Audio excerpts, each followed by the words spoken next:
Hey, what's going on out there, everybody? Welcome, Arvanauts. Wow, that's a little loud. Sorry. Let me turn that back. Let me dial that back a little bit.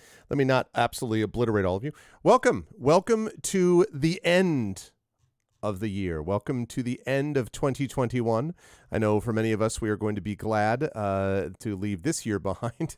Although, I've heard a lot of sort of post-mortems about this, thinking about the idea that 2021 was marginally better than 2020, which is not very much. It's like, was Stalin better than Hitler? I mean, like like these are not great comparison moments. I would say the bar is pretty low, but one way or the other, it is a year that is past us just about. And in about an hour and 40 minutes, by my count, we will be passing the time on the East Coast. Of course, for my friends who live in New Zealand and in Australia and so forth, it is already next year. So Happy New Year to those folks. But for everybody else, we've still got some time to go, and so it is awesome to have everyone here and to welcome you to my end of the year show that we do here on the channel, in which we are going to talk a little bit about games of the year. I'm going to rank all the years that I played. I'm going to talk a little bit about the year that was on the channel and elsewhere, and the year to come, and talk a little bit about, what we can expect in 2022 and what I hope will be a better year for everyone concerned. And I'm very much hoping that is going to be the case. But before we go any further, just a couple of reminders about ways to support us here on the channel. If you haven't done so already, please make sure to follow us here on the channel. Please check out my YouTube. Thank you to all those who have been subscribing over there. We are up to about 806 subscribers there now, so we've gained a lot of subscribers of late, which is great. I want to keep that up. If we can get that number up to 1,000, that would really help the channel and would give me more flexibility for a variety of things. So please consider jumping on board to support us that way. Hey, listen, fights on tight spaces, fights in tight places. I'll have you know, or whatever the hell it's called, fights in tight places on tight spaces. That does show up in the list, I'll have you know, and it's not the bottom of the list. It's actually higher up on the list. It's not my top game, but it's higher up on the list, so you will know. And this is a good time for us to have a Stream Boost challenge. I didn't even realize that we had one, so that's great. So, yeah, exactly. Like, right. Both sucked, but 2021 sucked slightly less, maybe. But, we'll see. Anyway, before we go any further, though, like I say, please follow the channel if you haven't done so already. Please subscribe to me over on YouTube. And if you haven't done so already, please do that. Please subscribe on YouTube. It's free for you, but it really does help the channel. And we're really trying to push that number up, so that would be appreciated. !ArvCord is the Discord channel. Please hang out with us over there. We are well over 225, maybe 230 members there now. So we're continuing to move that up the list, which is great. So please jump over there. That is always hopping. !ArvCon for that, !ArvCord for that, and of course !ArvTweets is my Twitter. Following me over there would be great. That's !ArvTweets, which would be awesome for that. So please make sure you're able to do that. That would be lovely. And if you have not already done so, please consider checking out the website at arvaneleron.com. On the financial side, !ArvTrayon as the Patreon. You can see that we've had a couple of people as the year comes to an end and new people pick up. I expect that number to jump up in the next week or so again, because people will re-up with yearly donations and things like that and yearly Patreon supports. But if you haven't done so, this would be a great time to consider supporting the Patreon, because you do get some stuff that you can't get just by subscribing. Not only do you get inspirations to help the players, which you can also do in subscribing to help our tabletop players, but you can get custom, you can get an epic poem written about you. You can get an epic character background written for you. You can get a copy of one of my band's albums. You can even get a professional writing critique if you support at a high enough level, and that is all stuff which is unique to the Patreon. Plus, there are Patreon goals as a whole, so all of those things are really helpful, so please consider jumping on board with that. Of course, subscribing to the channel is super helpful as well, and does let you get those sub badges, those custom sub badges and emotes to use everywhere across Twitch, and you can inspire the players. That's always lovely. And if you haven't already done so, please consider supporting on the publishing side, !Icarus for my Icarus graphic novel from Athos Arts, Library for my Tales and Tomes, The Forbidden Library, my adventure and source book for 5e from The Amazing Alligator Alley. And both Alligator Alley and Athos are going to be involved with my Gray Shade Kickstarter. I had a very good meeting yesterday regarding one aspect of that Kickstarter, and we are moving ahead with that. I should have some good information within within the next 2 weeks in terms of final dates, in terms of when that Kickstarter is going to run.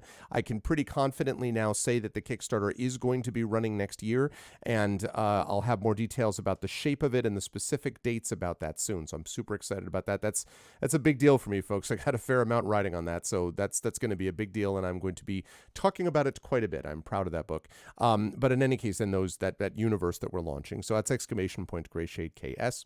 And as always, exclamation point BLM, Black Lives Matter. Extremely important, especially now at the end of the year as we take stock of the year that was and the year to come.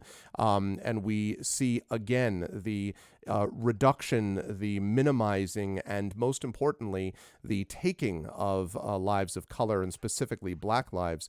And at the same time, while we rejoice in positive verdicts for several that were that killed people of color and killed Black lives this past year, that is a drop in the bucket, and we've got a lot of work to do to fill up that bucket with justice. And so that's one of the reasons why it is so important for us to continually affirm and assert, as I always say, the significance and importance of Black lives. So please jump over there to support that. There's no better time to do it than as we assess the end of a year that was and the beginning of a year to come. And of course, as always, exclamation point Help Now, World Health Organization page on suicide prevention. Very important to reach out to others when you need help and to reach out to others when they need help as well. Now, quick note, little order of operations here. Tomorrow is going to be a normal stream for me, or it should be anyway, tomorrow evening, New Year's Day.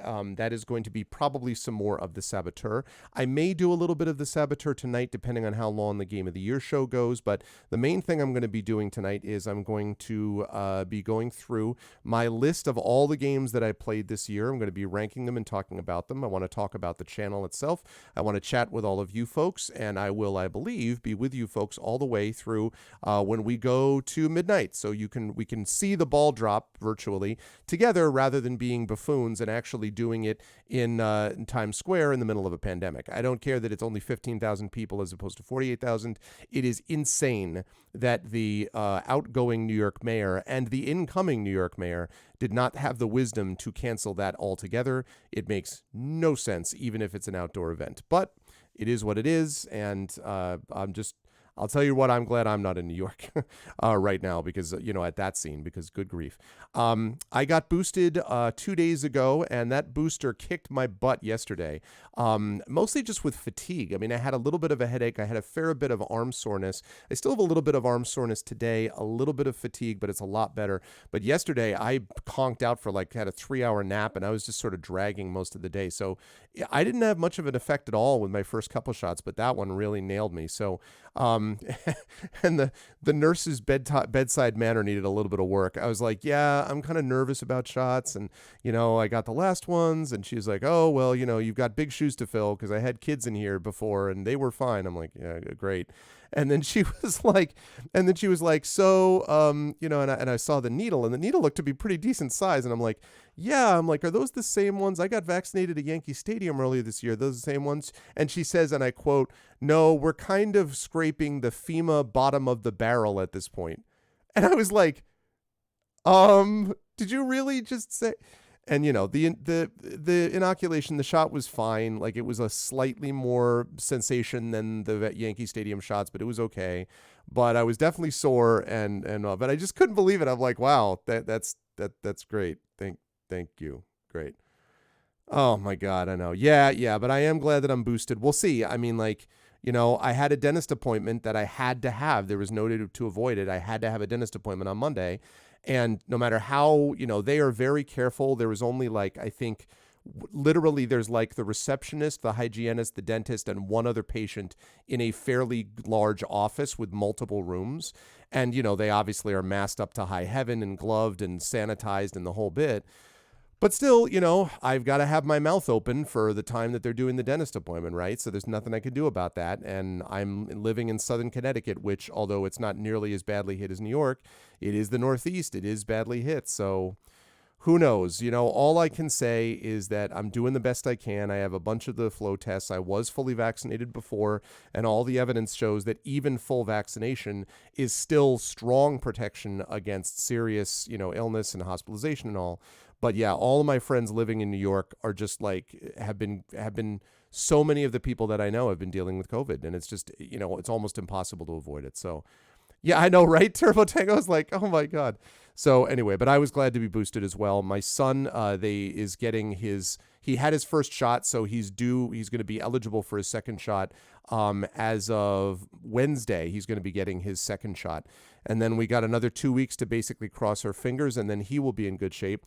Everyone else in the household, my wife got her shot booster a couple days in front of me, so she's still a week and a half or so away from having the full boost protection. My mother-in-law was boosted about a month ago, so she's fine now. And my daughter is not eligible yet for a booster, and they may make one eligible for her. But even if they did, she would just be getting eligible for it within the next 2 weeks or so. So, God, I don't know. So, yeah. No. Yeah, sincerely. No, of course. And I wasn't being cruel I wasn't being mean to her or anything. I was honestly just hoping for some help. I was like, can you help me out? And, she was fine. I asked her and she's like, well, I should be employed here until the summer, but, because they're going to have a lot of people going through here. I'm like, oh. So anyway, so let me get rid of this and let me get rid of this and let me turn on this. And I want to see, okay, I am getting that. So bear with me just a second. I have to make one quick adjustment. The problem with doing white lights, I wanted to do white today, but the problem with doing white lights is that it can affect this. So bear with me a second. Ha. Yes, indeed. I just have to change the frame rate. I have to remember to switch that back when I go off of, no, damn it. There we go. In fact, can I get away with, no, you can still see it. So yeah, that's good. Okay. So, but you have to adjust that because if you don't, then you're going to get these wavy lines.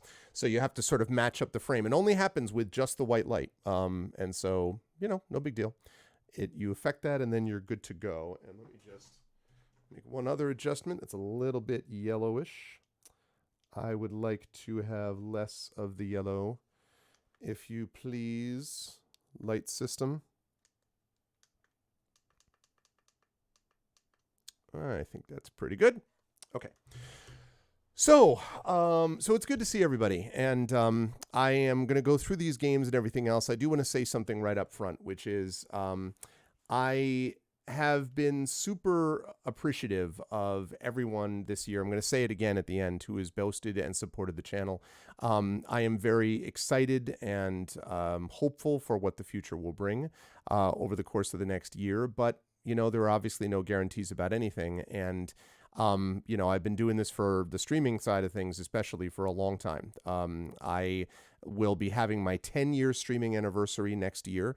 April 2021 is going to be 10 years. I think it's April 12th is the exact date. 10 years that I started streaming on Twitch, and we're going to try to do something fairly big for that week.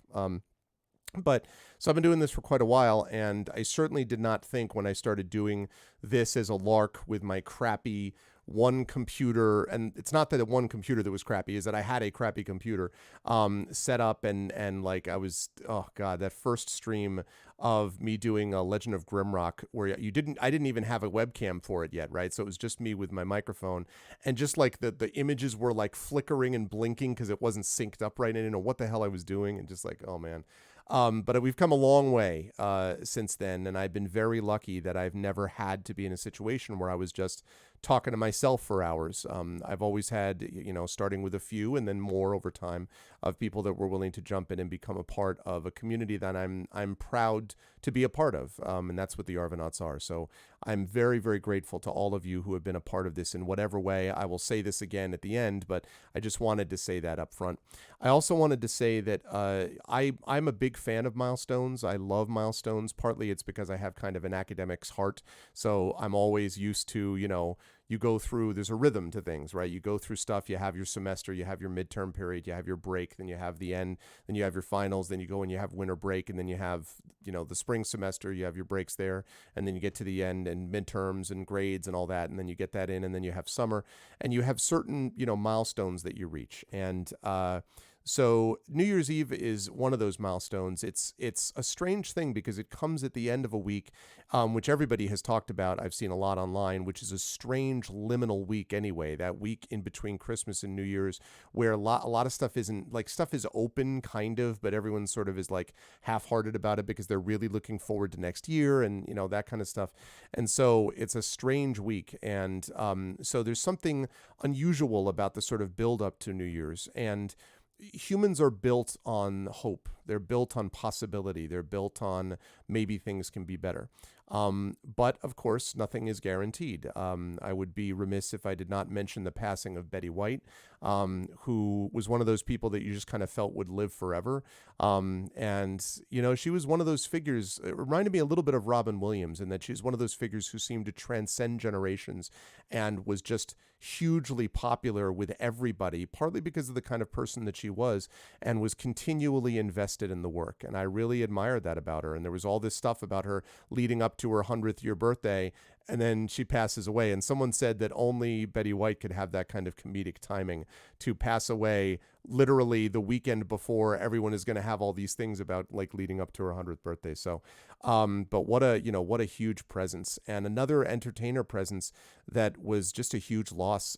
We lost Ed Asner earlier this year, and obviously we lost Stephen Sondheim. So we have a lot of these people that were hugely important just in the entertainment field I'm talking about, that really had an influence on us. So, nothing is guaranteed, nothing is promised over the long period of time, in terms of like this immediate life that we live. But that said, it's a time usually of both taking stock of all that was lost. Many thousands of people died as a result of the COVID pandemic in the past year, and we saw a lot of bad, ugly sides of human behavior. But we also saw a lot of good sides. Exactly, Arudinel. Yeah, exactly.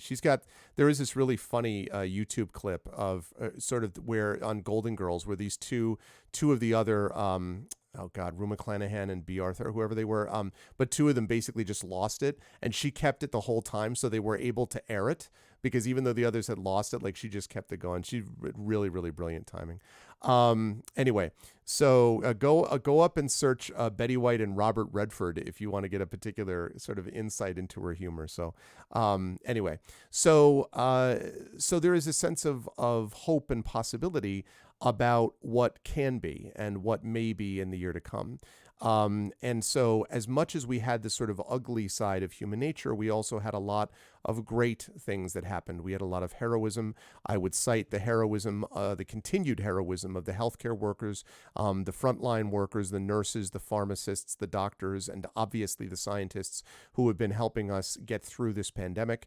Anyone who saw the most recent charts from New York that showed the incredible graph of unvaccinated people in hospital in hospitalizations, and then the literal flat, if not even going down slightly, of vaccinated people, which shows you all you need to know. And that's proven by study after study from South Africa, from the UK, from Denmark, from the Netherlands, Germany, all over and over, and Scotland, over and over and over again, showing the same thing. These are extraordinary works that these scientists have put forward to us, and we're very fortunate that we've been given that as an opportunity for us. And I think it's an opportunity that we're obligated to seize, because we are obligated to stick around and to make sure that we're here to help others. And that's why I'm going to say to all of you, you don't need to confess anything in my chat right now, but if for some reason any of you are not vaccinated yet or whatever, please do it for me, do it for the Arvanauts, do it for you. Most of all, do it for you, because we want you around. I want you people around for a very long time to come.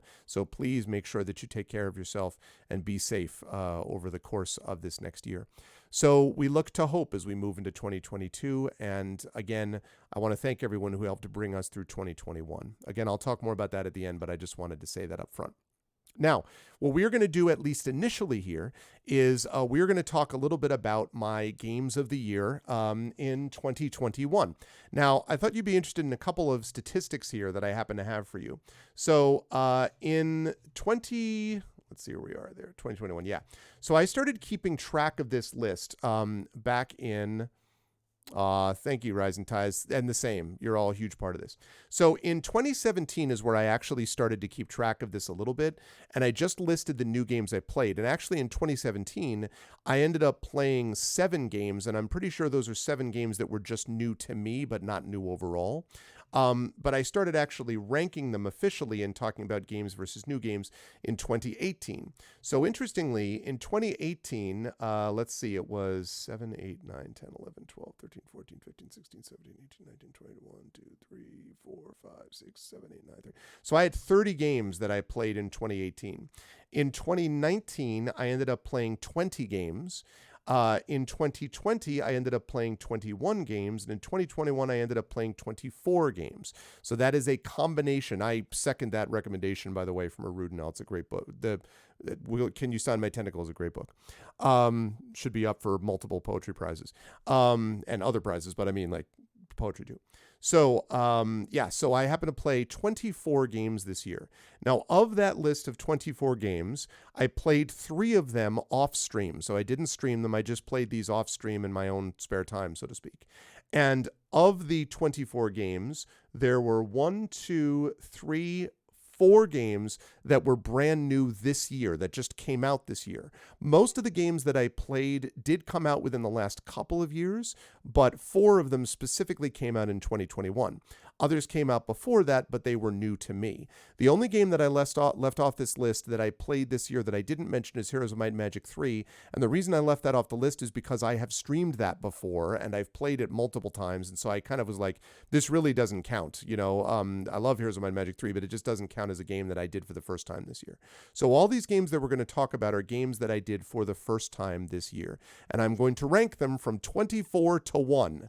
So get ready, chat. Buckle up. We are ready to go here with 24 to 1. Now, the first game of the year that we're going to talk about, the first one is going to come to us courtesy of Classicor, who gave us this recommendation. I think he was the one who did this. Graveyard Keeper. So, again, I said this at the time. This is a game that if you like Stardew Valley, if you like sort of maintenance games where you're sort of keeping things up, where you're growing and building things and also maintaining stuff and also running around and trying to keep skeletons from invading, it's a long story, then this game is going to be up your alley. This is not a bad game. In fact, one of the things I noticed was in the years previous, there have been a couple of games I played that I just sort of objectively was like, this game is just bad. That was not the case with the list this year. I thought that pretty much everything I played had merit. But this game was my least favorite. It's just not my type of game. I don't love real-time stuff most of the time anyway. I especially don't love it when I'm having to just constantly be like, okay, do this, so you do this. Oh, wait, something else is happening. Oh, God. So just, no, this game was clearly not for me. I think Classicor had a good time watching me struggle through it either way. But I would encourage you, I had the GOG version, and if you like games like this, 100% you should definitely get this game. It's a good game of its type.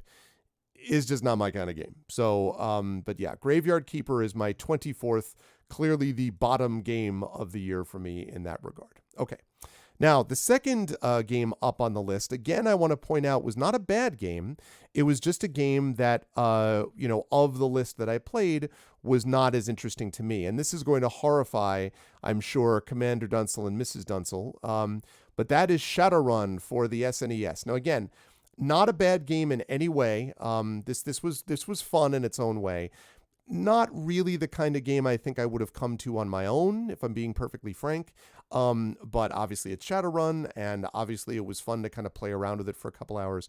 But not a game that I would jump on board and be like, oh hell yes, I need more Shadowrun SNES in my life. And it's funny because this is the second Shadowrun game on console. Is that right? Yeah, second Shadowrun game on console, and the 5th Shadowrun game overall that I've actually played on the channel, because I played Shadowrun for SNES, I played Shadowrun for Genesis, and then I played, thanks to the power of the Retron that I have, and then I played obviously the Shadowrun games from Harebrained. So I played Dead Man's Switch, I played Dragonfall, and I played Hong Kong. So I played all those Shadowrun games. So there's been a fair bit of Shadowrun work done on this channel. This is not going to rank up in that top list for me. Again, it was fine, but not, not my favorite. But still, it was cool. Nothing wrong with it. Not a bad game, just, So that was 23 on the list for me. 22 was one of several point-and-click adventures that I had the chance to play this year.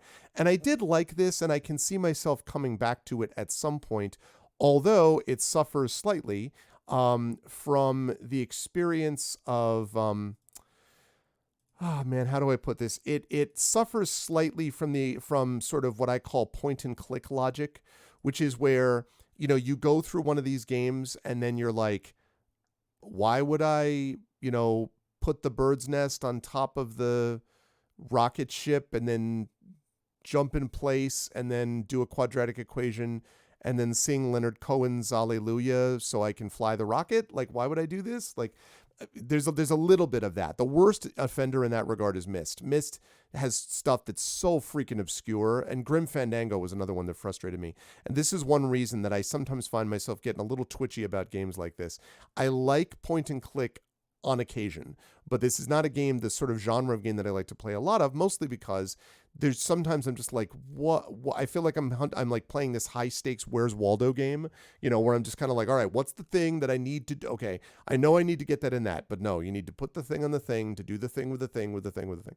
That having been said, though, I mean, I think The Longest Journey has a fun storyline to it, an intriguing storyline, and this is the kind of game that I can see myself coming back to. It certainly has won all kinds of awards when it came out, so I could see myself coming back to this at some point in the future. But that said, it was not a game that I was like, it's not high on my list to get back to, but I could see it at some point. So Longest Journey was 22 for me. 21 is a game that I really love the concept of. I'm not sure that in execution, it's quite as good as what it actually is in terms of concept. And the game that I am referring to here is a game by a company which I like a lot, Inkle, in which an Inkle may figure prominently in this list later. And that's a game called Heaven's Vault. I should say that if some of you folks in here have not played this game, and you are interested in playing a game about someone that is using basically archaeological information to find out stuff about old civilizations and things, a lot of cool elements here to Heaven's Vault. I don't think that Heaven's Vault I think there are execution problems where there were certain cases where A, you have a little bit of that puzzle logic situation that I mentioned before. B, there were aspects of the UI that are not particularly intuitive to me. And there were moments where I wanted to, that's how I felt about it, Turbo Tango. Like, it's got moments which are clunky, which is surprising, frankly, coming from Inkle, because Inkle most of the time puts together really well-polished games. If you think about Around the World in 80 Days, which I played on GOG, which is really good. I've obviously played now Shamatanti Hills, Kari City Port of Traps, and I played Seven Serpents, and all those games were great and smooth and polished. Heaven's Vault felt a little unfinished to me at times, and I don't know, a little more indie than I think even they want to come across. So I liked Heaven's Vault, but I thought that I thought it could have been better executed, frankly, at times. And so that said, though, it is a very interesting concept. I could, again, see myself coming back to this. So I would encourage you to kind of take a look at that if you get the chance. That was 21 for me. 20 was a game which our good friend Trendane Sparks suggested, and Tren was a big fan of this game from the very beginning and was like, you should play. So I did eventually play it, and I actually liked it enough that I wanted to come back to it and did play it, and that is, of course, World of Goo. World of Goo is a lot of fun. It is a puzzle game. It is a puzzle physics game, really. So you're constructing these elements so you can save these creatures. There is a capitalist allegory going on in here, quite obviously, and other things. It's a very striking game visually, and it's a game which feels very literally tactile. I do think there are a couple of clunky UI things with this also. And I also found the physics to be a little unforgiving for my taste. Like, there were moments where I was like, Come on. And where I just wasn't enjoying it as much as I would have hoped. Again, that's not a negative against the game, though. I think people who are puzzle fans, and I do like puzzle games, but people who love puzzle games will be all over this. And I think even if you don't love it, I think there's so many elements of this that played into later puzzle games that it's worth it as a historical archive. I was actually surprised that World of Goo, which I think came out in like '09 or something, World of Goo is older than I thought it was. And so a lot of cool elements to this game, and I liked World of Goo enough that I came back and played it, obviously, but there are frustrations to it still. But having said that, but on the whole, though, liked the game, and that was my number 20 game of the year in 2021. Okay, now the first game that we have here, which is brand new this year, and which I had been playing a little bit off stream. And sorry, I just realized that I don't have this immediately pulled in, so give me just a second. There we go. Hold on, that's not what I want. Wrong thing. This is what I want. Let's do that.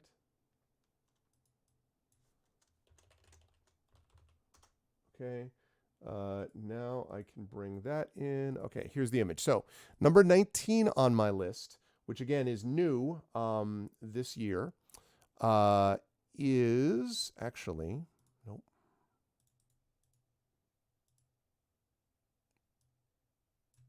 There we are. Is this game. Now, this is New World. Now, New World got a lot of buzz when it first came out because it was a game which, at least in concept, seemed to be dealing with some interesting issues. It was dealing with aspects of colonialism and the extraordinary, the incredible problematic nature of colonialism and imperialism thereby. It was tying into a lot of aspects of cultural shift and connection and things like that. And it was, seemed kind of cool. In some ways, it reminded me a little bit of a kind of more polished Greedfall, I might even say. Obviously, an MMO. Greedfall is not an MMO, but something along those lines.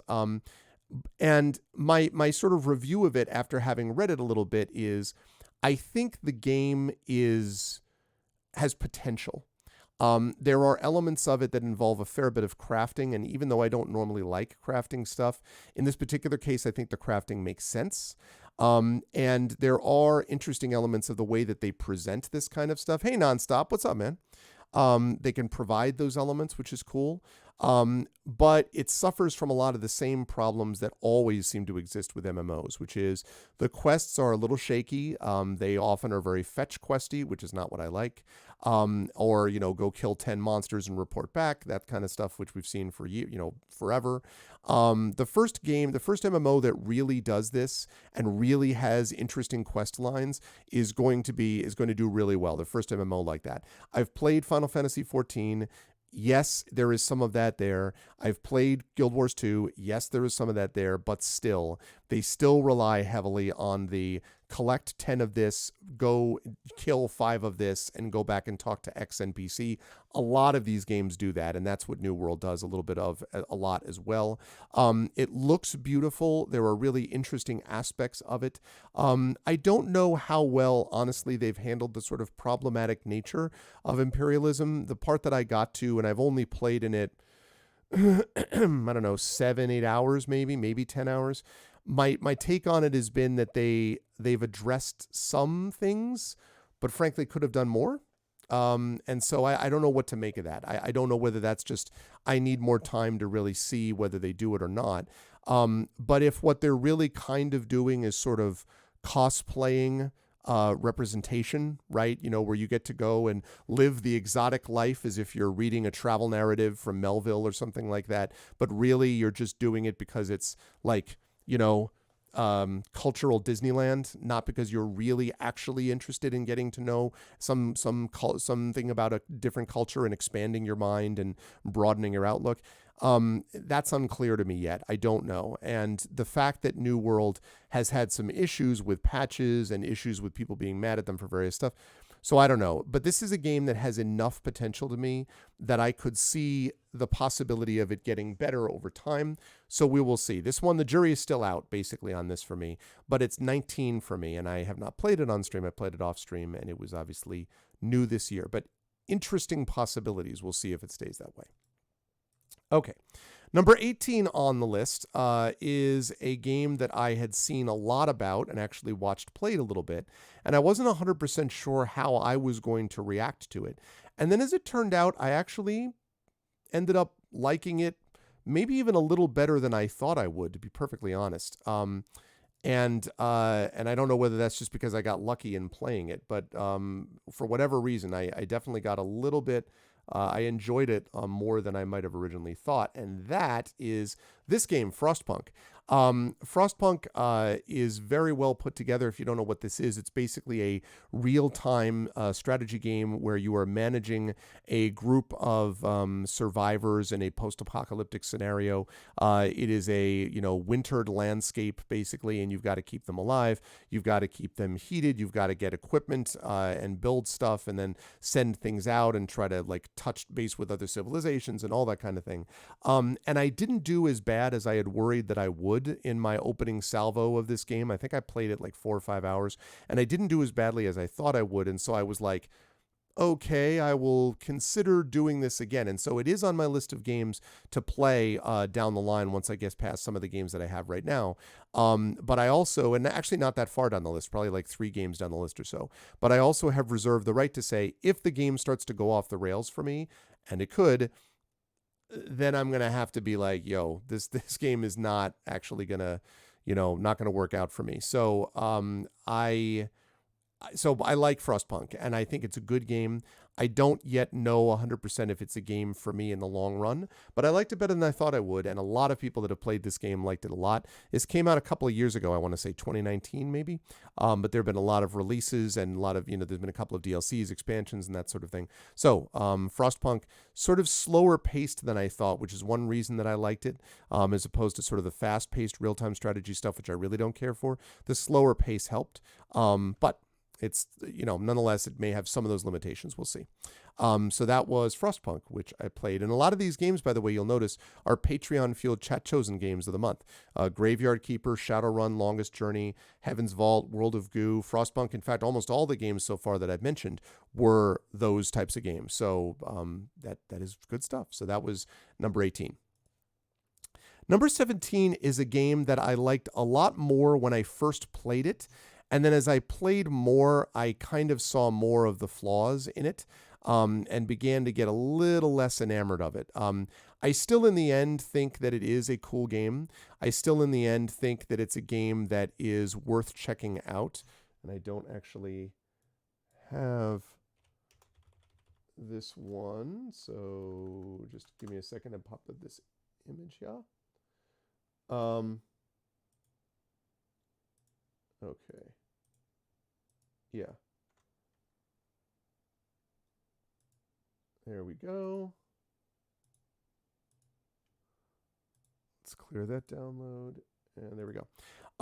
So it wasn't a game that I was sure that I kind of liked at first and then liked a little bit less, but still very cool. And that is Wildermyth. So Wildermyth basically is a game. It's Mike's favorite. It's a roguelike. It is a game that has a series of almost, I would call them, adventure text chunks where you have these different NPCs with their own backstories, I guess PCs with their own backstories, which are sort of made up as a part of your party. And over time, they get older. They eventually pass on. They sort of retire. They move on to other things. You train new heroes as you go along. And there are different missions associated with them. And there is actually a win condition with them. I played Dragon Quest last year, Rising Tides, actually, yes. In fact, Dragon Quest was my number 19 game last year. Out of 21. I didn't love it. It was okay. But yeah. What's up, Shadow Mage? Good to see you. Happy New Year, man. So I liked Wildermyth and I liked aspects of it. One of the things I liked initially was I thought the combat system was interesting, and I thought the story concept of it was really cool too, because you find yourself really getting invested in the characters as you go along. I did not like the deadliness of it. I didn't like the idea that as you play through it, you start having I don't know. I started to have this situation where I got out of levels and I ended up feeling like everything I did, even if I played as well as I could, I was making choices between equally bad decisions. And I was eventually like, I don't want either of those bad decisions, to be frank. Can I not do that bad decision, please? And so I ended up finding that sort of with Wildermyth more and more. The graphics kind of weighed on me a little bit, to be honest. And in the end, I just was like, like Wildermyth I still like it, but I kind of fell out of love with it a little bit. But I would say that if you do like roguelike games, if you do like games that are story driven, as the next one I'm going to talk about also is to a degree, then this is a game that you should try. And I think there are people that will adore this game. And again, not a bad game in any way. I think it's a good game. I just think it's a game that I liked and then sort of, as I say, fell out of love with a little bit as time went along. But I did enjoy it. I would encourage you all to take a look at it if you haven't already. So that's Wildermyth. Okay, that's going to bring us to game 16, and then I'm going to go down and I'm going to put little Arv to bed. I'm going to tuck her in and wish her a Happy New Year, and then I'm going to come back up and we're going to continue with the top 15. So the 16th game is going to be something that Turbo Tango is going to be super happy about. That it is one of the games, and that it beat. Let me see. It beat 1, 2, 3, 4, 5, 6, 7, 8. It beat 8 other games this year. And so this is Turbo Tango's fault. Now, a couple of these games you will notice are Turbo Tango's fault. So something cold or fluish. I'm sorry to hear that, Shadow. I'm glad it's not COVID, but I'm sorry to hear that. So give me 1 second. No, not that one. That's not the one. That's not the game. Oh, that's why I don't have one, because this is a game that I played off stream. This is also, I should say, this was off stream, but it was not new this year. But it was definitely new to me, and I didn't even know about it until I watched Turbo Tango playing this on his channel. And then when I saw him playing it, I was like, this is kind of cool. And so I picked it up so that I could also give it a shot. And the game that we are talking about is, he said, this game. Hey, what's up, Divine Sun Deer? Trials of Fire. Trials of Fire. This game is a cool game. It is a roguelike. It is a roguelike deck builder. In which you are have one of multiple different kinds of characters. You assemble a party of those characters, each of whom has their own specific character deck that has different abilities. And then you go off to complete these missions in this area known as the Glasslands. And as you're going along, you are both sort of going to places, having to manage like your exhaustion level, your amount of stamina and stuff like that, but then also getting into these turn-based combats using cards against various creatures. This game is, and you can get equipment and you can upgrade your equipment in your deck and stuff like that. So the other reason that I like this game is that, like a lot of recent roguelikes, I think what a lot of people have realized is that the actual complete roguelike, I guess these are rogue. I always get confused about the difference between roguelike and roguelite. But anyway, the thing about these games is that a lot of people are like, oh yeah, this game is cool, but real rogue games are games where you have to start completely from scratch every single time, which I find boring as hell. Life has enough of these situations, folks. I'm an author. I have enough of start completely from scratch. And starting with games like this one, like Rogue Legacy, many other games like this now, where you level, you do have to go back to the beginning of a mission, but you unlock more cards. Slay the Spire does this as well, but you unlock more cards that you can find, and that actually boosts things quite a bit. Is that what it is? Okay, so right. So roguelikes, so light is meta progression. That's useful. So yeah, so I much prefer meta progression. I think it makes it a much better game, in my opinion. I don't like roguelikes for multiple reasons. But this was a game that I could get along with much better. It's a fun game. It's interesting to try. And I really enjoyed watching watching Turbo Tango play this. And I enjoyed playing it myself, and actually did win one of the missions, and I did go along. Oh my God, Divine Sundeer. That sucks on multiple levels. Oh no. I hope you hang in there, man. That sucks. Yeah. Now, Trials of Fire did have one limitation, which is that as I went along, I was doing different missions, and the difficulty spike is severe, like super severe. Like the difficulty spike is one of those things where it can be brutally hard. Like it took me a long time just to win one mission. It reminded me a little bit of Slay the Spire. And when I won that one mission, even though there were other missions, I found that my interest in playing the game dropped considerably, because I'm like, I don't want to go through this again. Because I won it, and I'm like, awesome, as I saw it. And that was the way it was with Slay the Spire. I won Slay the Spire with one character, none of this like ascension level nonsense. I won it, and I was like, that is awesome, really satisfying. And now I've won it. So like these people are like, oh, but you can win with every separate character, and you can win with like 25 different levels. I'm like, no, I am not in that position at all.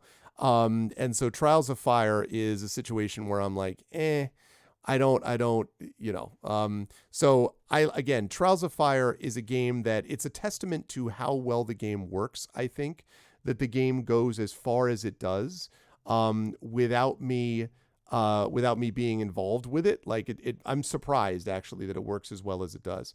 But yeah, that's the way these things went. You know what I just realized? I think I left a game out here. Is that you, my love? Okay, I'll be right there. So I realized that I just realized I left a game out. But anyway, check out Trials of Fire. It's good. I realized that I left a game out, and shoot. Okay, I've got to relabel this quickly. I left a game out.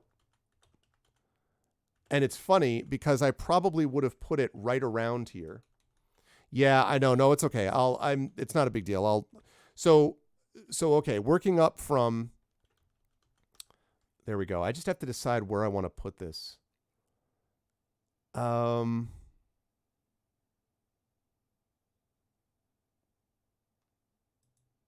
Okay.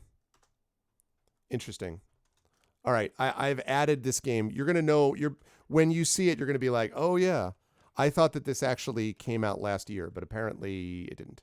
So I didn't sort of mark it there. Okay, so now I have it. So that means there were 25 games I played this year, not 24. So again, so far the list has been Graveyard Keepers 25, Shadowrun SNES 24, Longest Journey 23, Heaven's Vault 22, World of Goo 21, New World 20, Frostpunk 19, Wildermyth 18, Trials of Fire 17. So let me just say this other game quickly, because I said I was going to do the top 15.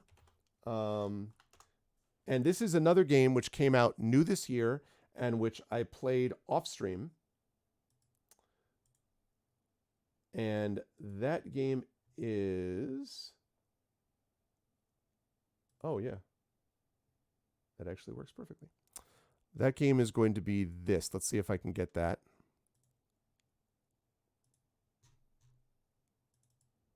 Yeah, it does. Number 16 on my list is Mario Golf Super Rush. Yeah, no, I'm a pro streamer. Mario Golf Super Rush. Okay, now let's be honest. I played this off stream. It is a new game which came out this year. Now, before all of you laugh, let me point out to all of you that the golf game that was produced originally by this company, and they've done multiple games for Nintendo GameCube and everything else, is super, super freaking cool because it's basically Golf the RPG. I loved Golf Story on my Nintendo Switch for the same reason. I played this on Nintendo Switch. It's awesome. Mario Golf Super Rush is a lot of fun for the same reasons. You level up your character, you unlock courses, you can play different characters with different abilities. It's like Golf the RPG. And although I find golf astonishingly boring in real life, in video game form, golf can actually be kind of fun. So, Mario Golf Super Rush is cool. It's very Nintendo polished. It's obviously Mario. So, if you are just like, if you look at Mario and you're like, oh God, it's for 5-year-olds, if that's what you think, then you're not going to like this game. But there are also fun little twists on it. I even had a chance to go on and play like sort of pickup golf against some people online, and that was fun too.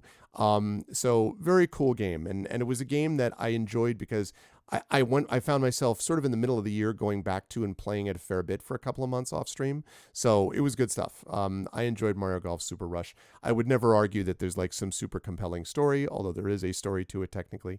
But yeah, Mario Golf Super Rush is a lot of fun, especially if you remember the older Mario Golf games. Yeah, it's Camelot. That's right. So if you remember Camelot sports games like the Camelot golf games that synced up with like the Game Boy Advance and stuff like that, Game Boy Color back in the day with the GameCube, same company. So I like that quite a bit. Okay.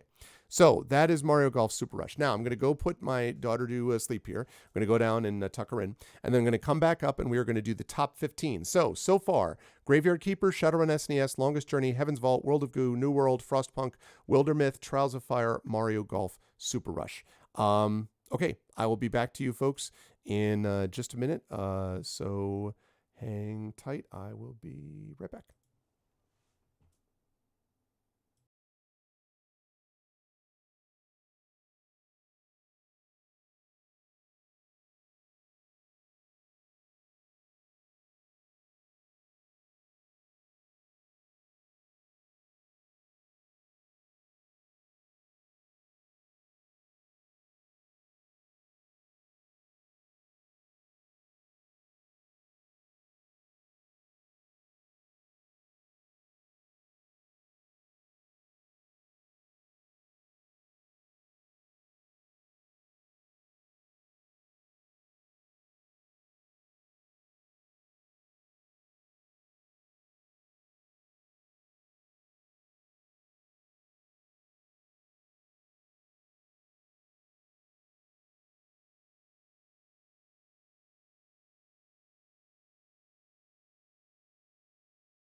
Okay. Welcome back, everybody. Thank you for your patience. Okay, so, Game Master of the Year. Thank you. I'd be honored. And no, Axeman, I'm. It's good to know if I was named Guy of the Year. It was just a guy of the year. Anyway, okay, so moving on to the next one on the list. So top 16 are out of the way.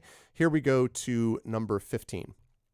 Now, number 15 is a very recent game, for us that is, recent on this list. It's a very recent game on this list, and it is a game actually where we got to see multiple people that are involved in this channel in some fashion associated with it. And it was a lot of fun to actually give this a shot. And that, of course, I am speaking of Beyond Skyrim, Bruma.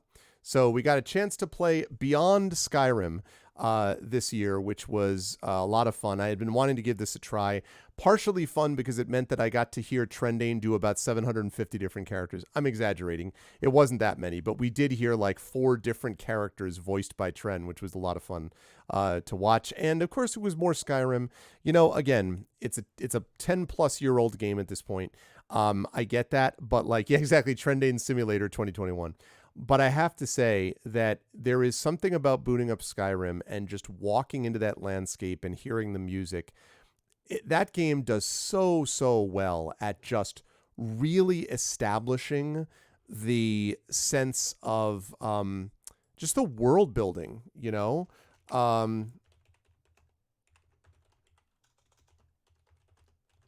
Sorry, I just had to make a note for myself. Just the world building alone. And this, of course, gives you a chance to get into an area of Skyrim that you don't usually go. Whereas Enderal, that I've played before, Enderal is a just completely different world altogether. Beyond Skyrim, Bruma is, you know, in the Skyrim world set, right? It's just outside of Skyrim itself, but it's right next to it. It's literally bordering it. And so Beyond Skyrim, Bruma really gave you a sense just at the beginning of sort of seeing other characters and how they are. And it was one of those things where I was just like, I would love to be able to do that. Yes, absolutely, Divine Sundeer. Hey, Stalio, what's up? Happy New Year.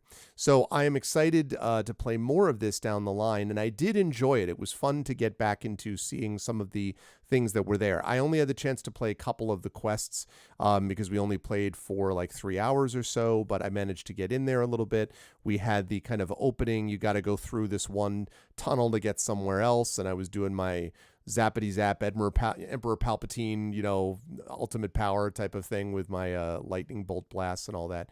But a lot of fun. And I totally agree with Rudnell that the found lore, it's some of the same reason that I like the world building in Metroid, because I find it's a very similar feeling to just sort of opening it up and being like, ooh, sort of like found stories. Absolutely, Ambrosine. And I will always have a soft spot in my heart for Skyrim anyway, because Skyrim really is what got me onto Twitch, because as I've told this story many times before, I got involved in Twitch because this guy, I was grading final exams. It was the fall of 2011. Late fall, actually. Yeah, no, still fall technically of 2011. And there was a guy, Catabasis, who was playing this deathless run basically of Skyrim where, you know, one person, he played a character that would be submitted to him, and you play it the way the character wanted, and then you run it through, and then when you die, that's it. And that was the first experience that I ever had with it. And that was really cool. And I got to know a lot of people, and there's still a couple of those folks still around. Our Polar is from those days. Every so often Slanderbot shows up here. Once in a blue moon, we see Zyron Blue occasionally, and so there's a few of those folks who stop by here and again on this stuff. And but that was really what got me started in it. It was the Skyrim stuff. So I will always be. No, it was still called Twitch. It had broken off, I think, a year and a half earlier, maybe from Twitch, I want to say, Divine Sundeer, but it was definitely back in the day. And so Skyrim, for all of its issues, for all of the problems, it remains one of the most epic experiences that I had in game playing over the last decade or so. That and the Mass Effect trilogy in particular were games that really stood out to me. I still love the feeling of walking into the City of Solitude in Skyrim, which is my favorite city in the game. So anyway, a lot of cool spots to it. I like Skyrim a fair bit. And this, Beyond Skyrim Bruma, is an example of sort of expanding that. So this was a lot of fun, and I definitely am going to be playing more of this down the line. Okay, and that was number 15. Now, number 14 is the game that I actually forgot that I played this year. And it's too bad that Turbo Tango went to bed already, because I would have loved to hear his thoughts about this. Oh man, I have such complicated feelings about this game. And the game that I'm talking about here is Hades.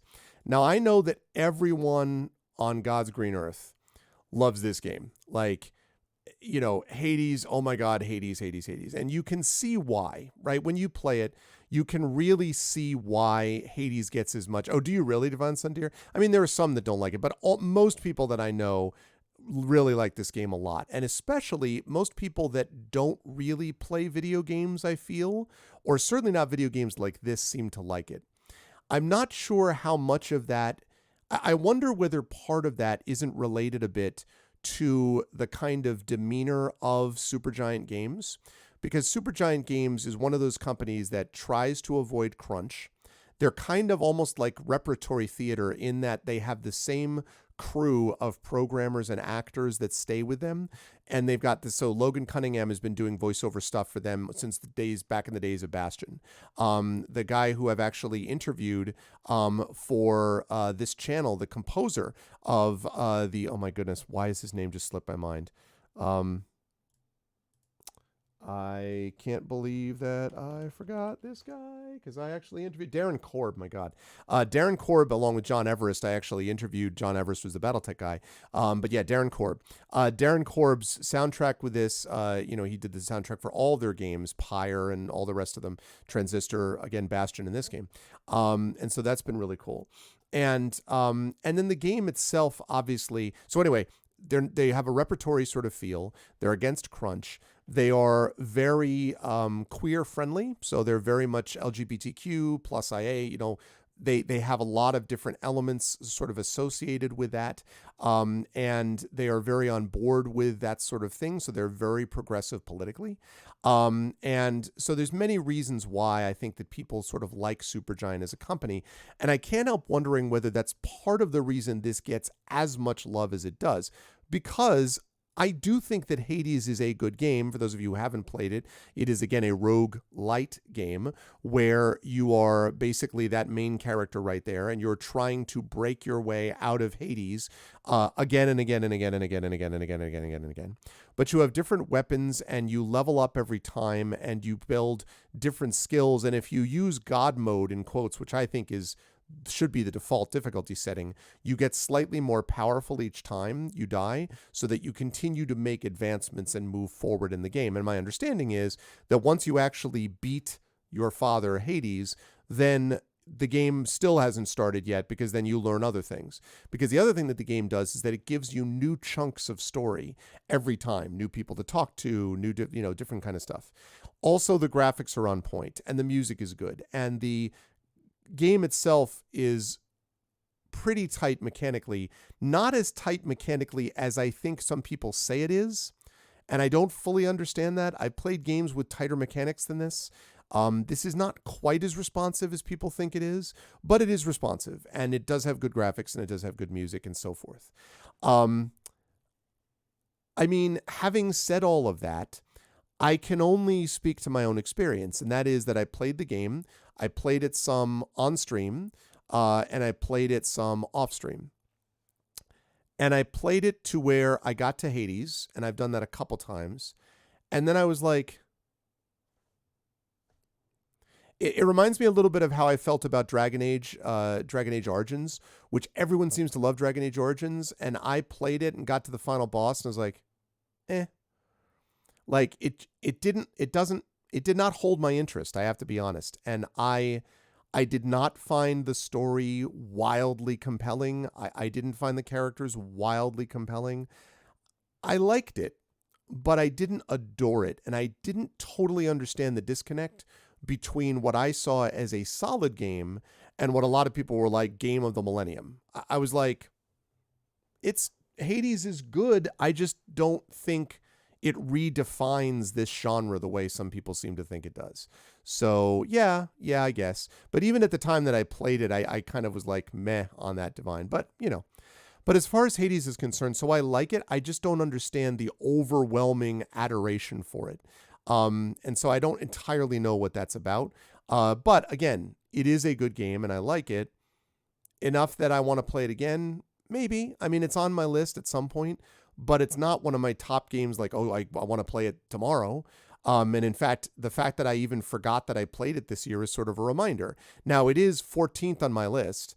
Oh, no, I disagree with you strongly there. I like Undertale. I think Undertale's a pretty good game. I think the community around Undertale had some issues, and they hyped that game up to a fairly well, but I actually think Undertale's a solid game. But anyway, so I think that Hades for me is a game that I enjoy. Showing my plebness is what it is. I think Hades is a game that I enjoy, that I like, but I keep feeling like whenever I play a Supergiant game that isn't Bastion, I keep wishing that I was playing Bastion again. I felt this way about Transistor. I have not played. I watched Pyre being played. I now feel this way about Hades. My feeling is like, this is good. Man, Bastion was great. I really wish we were playing Bastion again. Like something that was just the something, they just had some special sauce, that game. I don't know. But in any case, Hades was good. I just don't know that it was like the most dominant, unbelievable, type of thing that I've ever seen in my life. But, yeah, I mean, also, right. And the other thing is that Hades is a kind of game, again, I don't like rogue dash games most of the time. But man, some of my friends so love Hades. And I'm like, it's good. I don't know. So anyway, but solid game nonetheless, number 14. Now, here's the one where, again, this is Mike's fault. This is Turbo Tango's fault. Because once again, this is a game that I learned about from Mike. And I actually played and have played a little bit more on stream since because of Turbo Tango. And that game is, wait for it.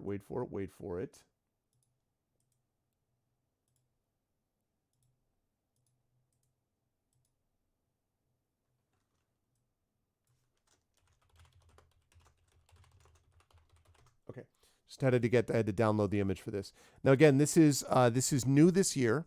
And I think it's new. Actually, no, I take that back. It's not new this year, but I only played this off stream. So this game is Fights in Tight Spaces.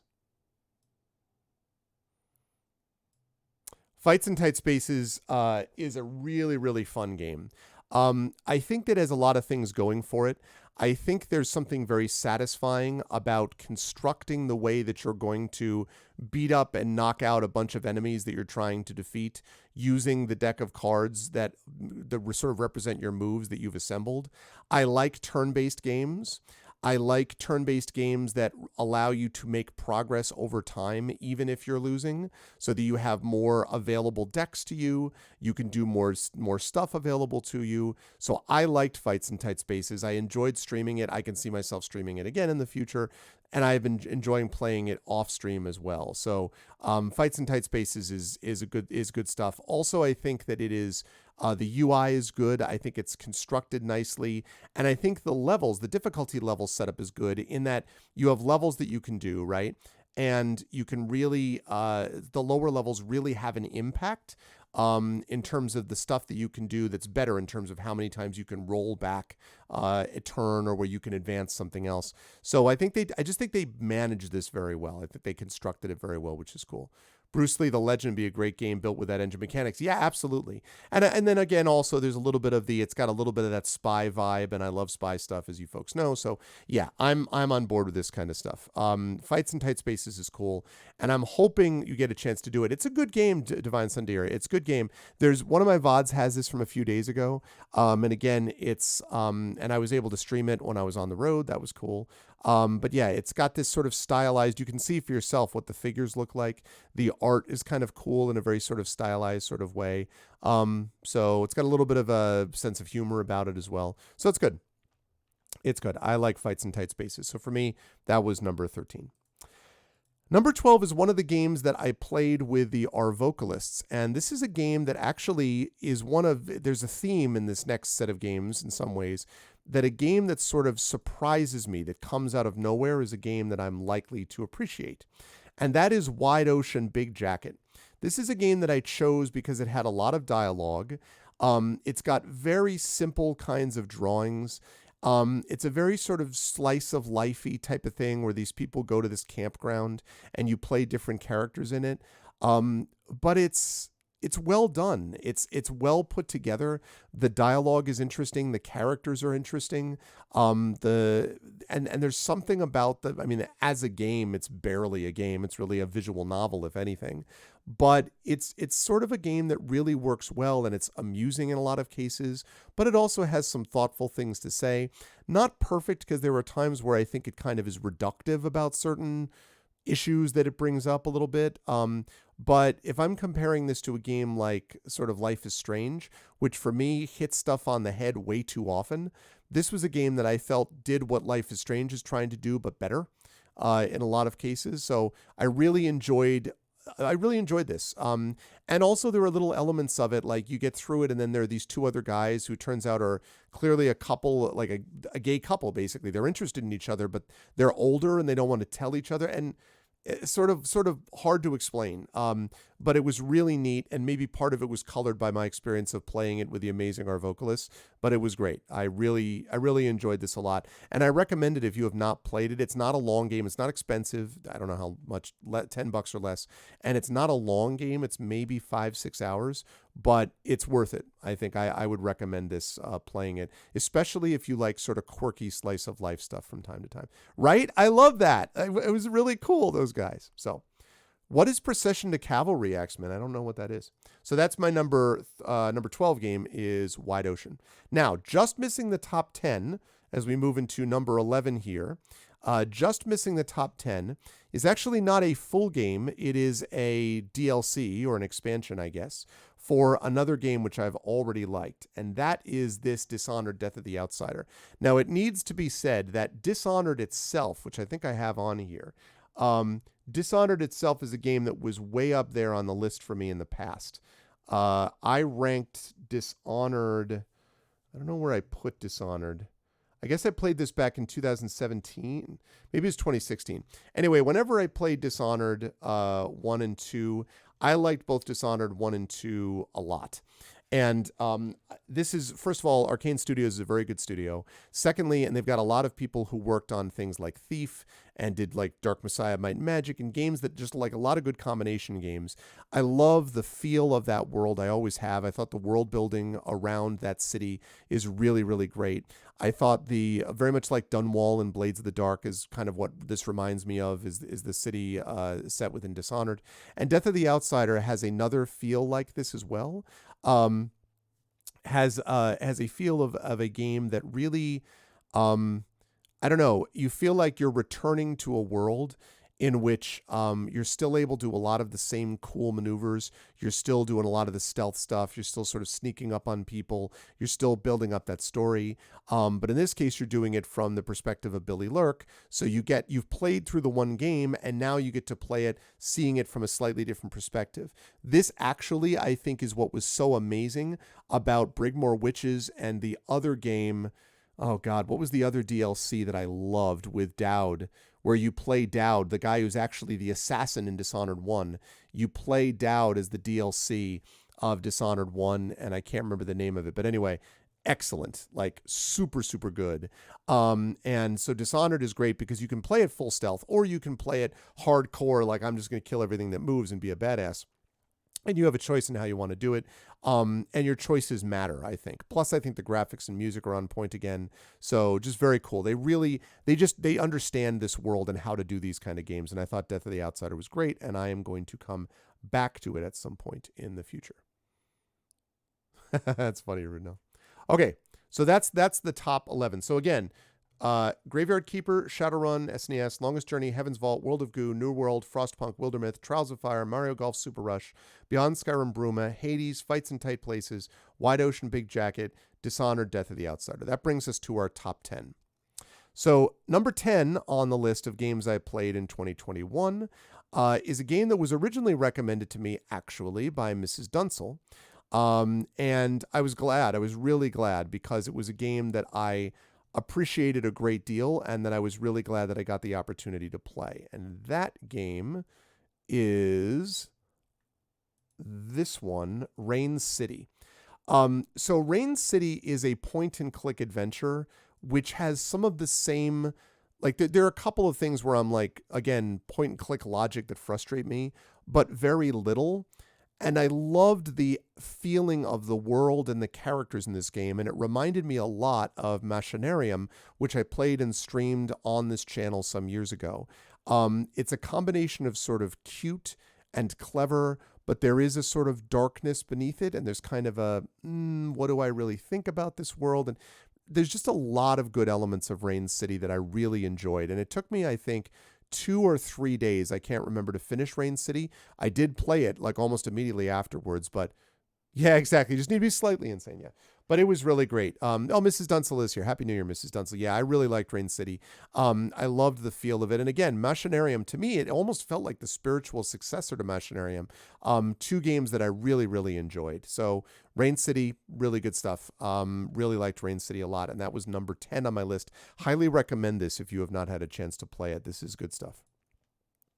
Number 9 on my list was probably my favorite game that I played with the Our Vocalist this year. And it was again a game which not only surprised me, but it was a game that allowed me to get other things associated with it. Specifically, I got the chance to interview some people because the designer just happened to randomly stop by, one of the designers. And I can't stay. All right, well, have a great new year, Mrs. Dunsel. That's totally cool. And thank you for stopping by, and best to Commander Dunsel as well. Stay safe. And I'll see you soon, Mrs. Dunsel. And that is this game, NeoCab. I really, really liked NeoCab. Again, NeoCab is a visual novel. It's weird as hell. It's a game in which you're doing so much of it is basically kind of like almost mini conversational battles, I think.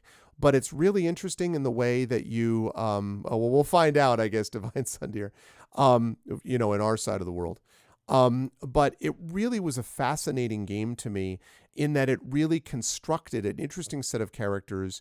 There is a game component to it, but the game's fairly minor. Although when you get to the bottom, at the sort of the end of the game, when you get to the end of it, the thing that you're doing at the end, which really is a final boss fight against this one character, I won't spoil it for you, you really take into account all of the things that you've done to this point. So all of the conversational battles that you've done to this point are really associated with what you do in this last sort of conversation / battle. And it was really interesting to me.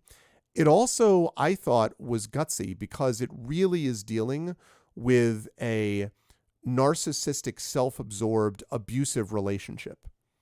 And people who basically gaslight you because the person involved really suffers from borderline personality disorder. And having dated someone who suffered from that and being abused by them, I can tell you that hit home real hard.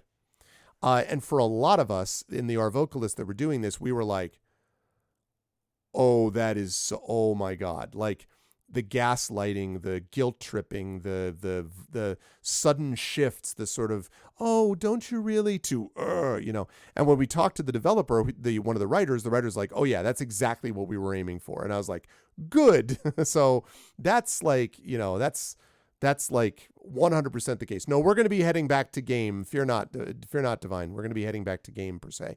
But I liked the story stuff a lot in this game. I really enjoyed NeoCab.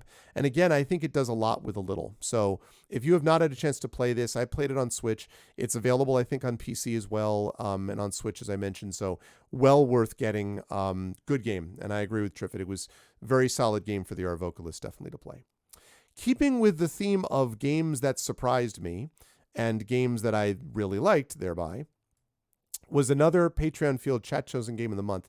And this game for me came absolutely out of nowhere. It was recommended originally by Effect Life.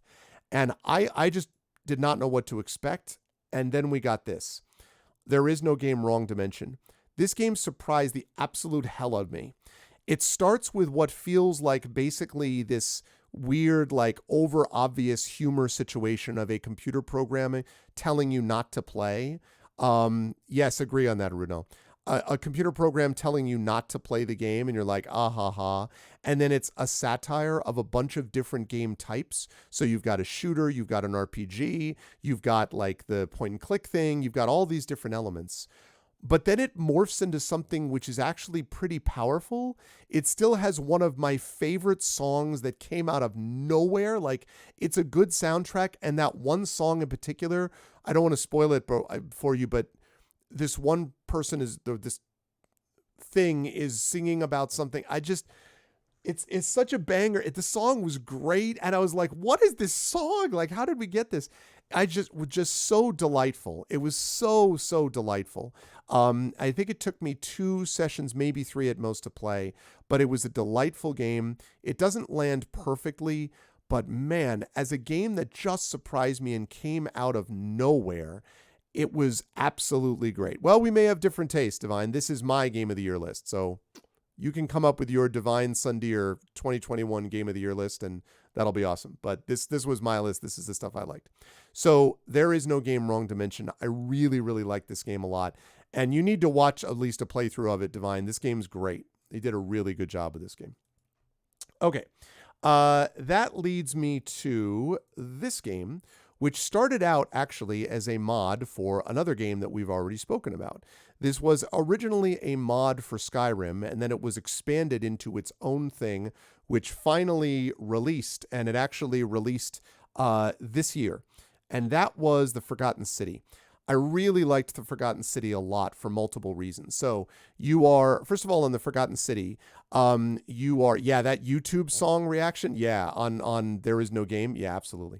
So The Forgotten City, you basically, you find yourself sort of thrown through time, and you are in this city, which is roughly looks like some cross between ancient Rome, but there are all these gold statues around, and you have no idea why they're there. And then you figure out why as the game goes through. And it's based on time loops, and it's based on sort of mystery. It's based on getting to know the characters. And not only does it do that, but it also sets up these kind of quality of life improvements where as you begin to figure out the mystery of this game, you begin to recognize aspects of it. They do things that make it easier so you don't actually have to repeat everything every time. Like you come back in a time loop and then they're like, you do this one thing and then it like solves like 8 problems that you already solved so that you can get onto these other things. It's very satisfying to play through and win. It's very interesting. I think it deals with the nature of time in a very interesting way. I think it deals with the subject of, I think it deals with sort of cultural exchange and the things that cultures have both in common and that are different from each other. And so I think it's very good in that regard. And in some ways is a good technical achievement too, based on what it's doing. Actually pretty solid voice acting as well for the most part. So I like The Forgotten City a lot. That was one of the ones that I listed as new, even though it was a mod before. It was new this year in terms of an actual like, okay, here's the release for the game. I like this a lot. Forgotten City I would highly recommend. Okay, that leads us to just outside of the top 5. My 6th top game of the year, and this will be plenty of game for Sundeer, for Divine, I suspect, is going to be, here we go here. Where is it? Where's the precious? There we go. And that is this game, Neverwinter Nights 2 Complete. I had been looking to play through the main campaign of Neverwinter Nights 2 Complete for a long time. I have a module based on my first novel, The Third Sign. A professional module is done of Neverwinter Nights 2, but I've never actually played the vanilla module of Neverwinter Nights 2, so I got a chance to play that campaign this year, and I really liked it. It is definitely not perfect. Some of the NPCs are irritating. Some of the game is janky, and the game, I think, has pacing issues towards the end in particular. But there were a lot of good elements. It's much better than the Neverwinter Nights 1 main game. So Neverwinter Nights 2 Complete main game, sort of like vanilla campaign, was much better than the Neverwinter Nights 1 vanilla campaign. GOGCOM fixes and addresses some things, but there are still some janky issues for sure, Divine, as Arudinel just pointed out. there are definitely issues in it that pop up. I didn't have a lot of game breaking type crash stuff, but there were definitely things that just got frozen up in a couple of spots that are really unforgivable. And that was something, the engine was a little bit janky at times. And that's one of the reasons it doesn't end up higher on the list. But I did actually like the story. I like being able to bring the characters fairly high level. And I thought there were good elements of it that really sort of made the game stand out for me. It was a good meaty RPG that I like to sink my teeth into. Is it at the level of the Infinity Engine games, the Baldur's Gates, the Planescape Torments? No, certainly not. But I did like it a lot, and as Runo says, you can get it cheap on GOG. And it makes it possible for you to get other games on the list, including the game which just beat it out as we move into my top 5. And the top 5, the number 5 game of the year, was basically a game very, very connected to this. Extremely connected because it literally is the next game in the series, and that is Neverwinter Nights 2 Mask of the Betrayer. This is the one that so people who like Neverwinter Nights 2 will often point to this as the game that you should most pay attention to. Mask of the Betrayer really is managed well. If you like the story of Planescape Torment, this is a game that you'll also like. I don't think this is as good as the story of Planescape Torment, but it's in the ballpark of a game that also doesn't talk down to its audience, that also asks difficult questions, that has a great deal of complexity to it, has interesting characters associated with it. It also has the advantage of you get to be super high level, so you're fighting like massive types of creatures. It has one significant flaw. And there is a flaw, which is that early on you have basically, you're considered a spirit eater because of things that happen in the game, which I won't talk about in detail. And so as a result, you have a spirit energy bar, which drops over time and eventually starts penalizing you unless you basically drain the souls of other people or do stuff if you want to do the good playthrough, which is what I wanted to do, where you don't do that and then you almost are sort of gimping yourself. Not a fan of this mechanic. It turned out that it wasn't as annoying as it had to be because of various things, but part of that is because I used a cheat. So I didn't love that, to be perfectly frank, like that part of it. And because that is sort of an integral mechanic, that flaw is a problem. And it undercuts, I think, what otherwise would be a great game with the rest of the way. So that's kind of my feeling about that. I like this game. I think it's better than Neverwinter Nights 1. It is not more stable than Neverwinter Nights 1, and the community modules are nowhere near as good as what you can get for Neverwinter Nights 1. But having said that, I think Neverwinter Nights 2 and Mask of the Betrayer are definitely worth your time. If you like these games, it's worth trying.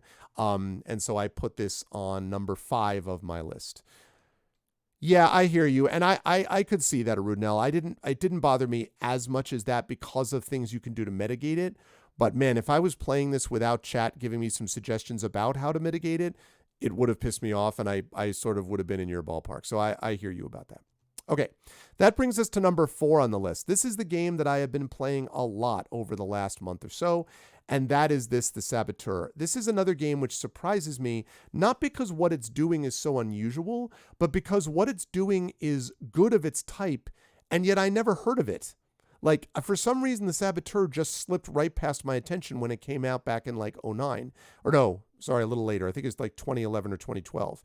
But then we looked and saw what came out that year, and we saw that the reason is because like Mass Effect 2 came out that year, and one of the Halos came out that year, and like all of these major big time games came out that year, and this just sort of fell by the wayside. But I'm telling you right now, The Saboteur is, first of all, an interesting story set in Resistance, France. You follow that dude right there who's an Irishman with a temper who's trying to fight the Nazis. It's an open world game. There's a ton of stuff to actually do in it.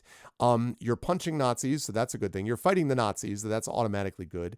It's got elements of Grand Theft Auto in it, and I don't particularly love Grand Theft Auto, but I do like this part of it. There are like upgrades of weapons. There's things you can do to sort of change your play style. Like just a lot of really cool stuff. And I think it's a good story. It's a good story. It also happens to have it's a limited soundtrack, but it's a good soundtrack. It's got Ella Fitzgerald in it and some other songs that are really, really neat that really kind of set you in the mood. I think it is a shame that Pandemic Studios, unfortunate title given what we're dealing with at the moment, but the Pandemic Studios went out of business after this. Another classic example of EA doing their usual magic of hammering studios and letting them die. But the Saboteur, I think, has a lot of good elements.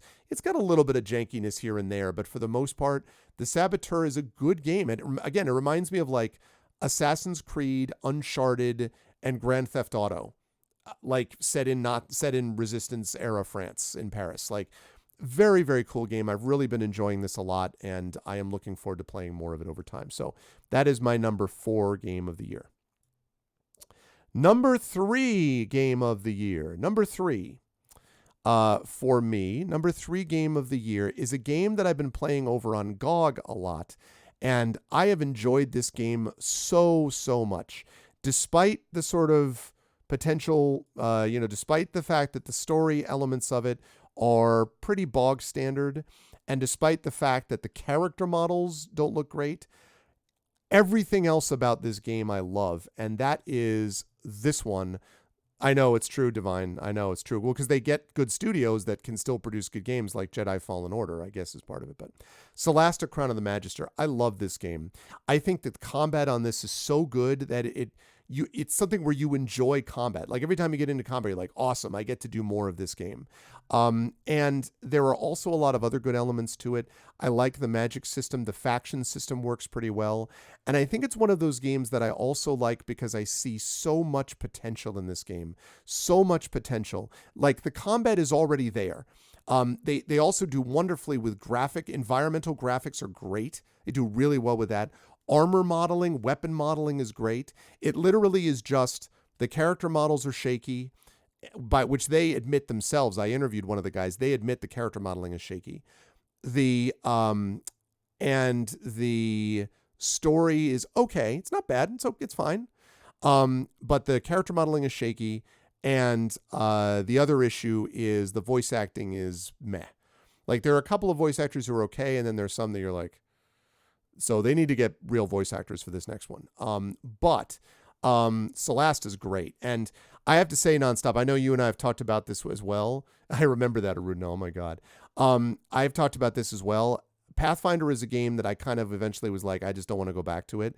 Celeste is a game that I am looking forward to not only finishing, but I will immediately buy a Celeste 2. I will immediately, like, it's so good. It's so good. The combat is just, and the UI is great. They somehow made a D&D 5e game with a good functional UI. Like, I love Celeste. I really do. It's great. They could expand their music, their soundtrack a bit and whatever, but just in general, really, really good stuff. So that's my number 3 game of the year. Now we get to the last 2. Oh, I'll answer that. I'll answer that when I get past these last 2 here. Number 2, because we're closing in on 5 minutes before midnight here. So number 2 is, and I had a hard time with this, folks. I got to be honest. I went back and forth on this so much because I'm like, I had so much difficulty deciding what I wanted to do about this. And I was like, finally, in the end, I'm like, all right, here we go. Number 2 for me is Inkle's Sorcery, The Seven Serpents. First of all, I can't believe that actually was this year. It felt like I played it last year. This game is an absolute triumph in every way. It takes what is an amazing game already, one of the greatest game book series ever made, which is the Sorcery game book series, which I've separately streamed on the channel many years ago. It takes it and makes it into something different. It builds in a story in which you are jumping back and forth across time, in which the things that you do in one timeline will affect the other. Very much think about like Link to the Past, except it's far more well executed, I think, than Link to the Past does, which I think Link to the Past is a little overrated, frankly. It has wonderful mechanics in it. And there are just so many like moments. Like there's a moment where you realize that you can actually, I won't spoil how, but you can affect the flow of time using these towers. And the minute you do it, you're like it's just astonishing. Plus it ties in beautifully to books 1 and 2. Now, we are going to be playing Inkle's Sorcery 4. I don't know that we're going to get to it in 2022. I'm hoping so. If not, we'll definitely be to it in 2023. But all of Inkle's stuff in this series is amazing. If you haven't gotten this already, I highly recommend it. If you like story at all, you should play this game because it is a game. And there are multiple game-oriented mechanics about it that you'll also like. The combat system I think is pretty cool. There's like Swindle Stones, which is a gambling game within it, like a mini game. It's super, super cool. I really, really loved Sorcery. And I went so much back and forth on whether to make this or the game that I'm about to talk about, number one. And eventually I decided on this, but boy, it was hard. Sorcery Part 3. And that leaves the last one for me, a game that I absolutely adored. And in the end, I loved it so much that I'm like, you know what? I can't not have this be my number one game, as difficult as it was. I couldn't leave this game out. And that, of course, is League of Legends. Now, this game... Honestly, League of Legends and Fortnite are among the greatest. I'm kidding. Just joking. Oh, thank you, Prince Justin. No, I'm just joking. Boo. Okay. This is the game, Metroid Dread. Metroid Dread is incredible. It's absolutely incredible. I've seen videos on this with people being like, what's up, Thork? Happy New Year, Karth, and everybody. Happy New Year, Critchwich. Metroid Dread was absolutely incredible. Every aspect of this game is nailed. Absolutely just nailed. It first of all, the mechanics of the game are just that. This is a game which really has tight mechanics, really knows what it's doing. The Metroid formula is beautifully done. The exploration is beautifully done. The map is constructed beautifully. The graphics are incredible. The sound is amazing. The music is well done. The boss fights are great. The construction, the development of Samus as a character is well done. The sort of learning about the exploration of a lonely planet is beautifully done. The set pieces are brilliant. It's just great. Even a game that I thought, even a part of the game that I didn't like, which were the Emmy sections, in the end, I felt like the Emmy stuff, even then I got it. It annoyed me, but I was like, you know what? I understand why they did it in the end. And it got better as you went along, which is what you want from Metroid. I think this game is an absolute triumph. And I've heard people talk about the idea because there were elements of this and elements of that and whatever. You know what? I'm just telling you, this game, and also, no difficulty levels here, right? You have New Game Plus or whatever, but the hell with that. I'm not going to do that in hard mode, whatever. This was a game that's challenging, but if you played it, oh my God, it was so worth it. I just absolutely love this game. Yes, I'm going to get that countdown. So super awesome Metroid Dread. I'm going to come back to that, but I want to count this down as soon as we get to 30 seconds. Now's your time, folks. I'm going to get rid of Metroid Dread for a moment. Now's your time to make this happen, to dream the dream. Here we go, counting down.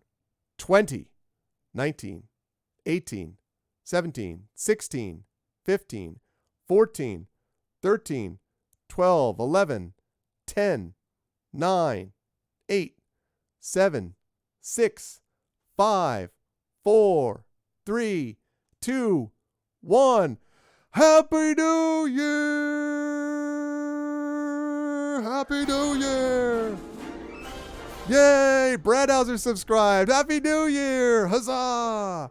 Happy New Year to the East Coasters. It is 2022. We made it out of 2021, people. 2021 is done. Yay! Happy New Year, everybody.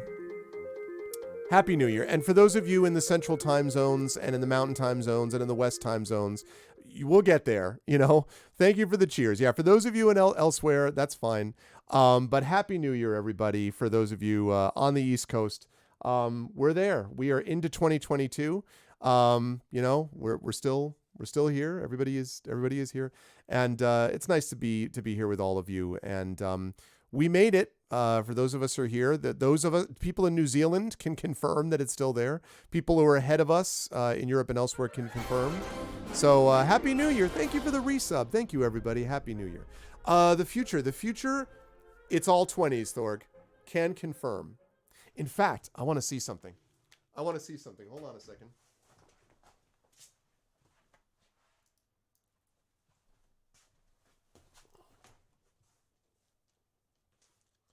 I want to confirm something, chat.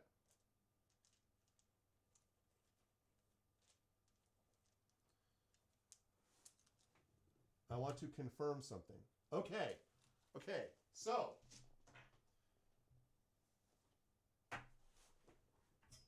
this right here, we're all doomed. The apocalypse is here. How are you still talking to us? Okay. So this was one of the coolest things that happened channel-wise this year. And that was, come on, you can do it. There you go.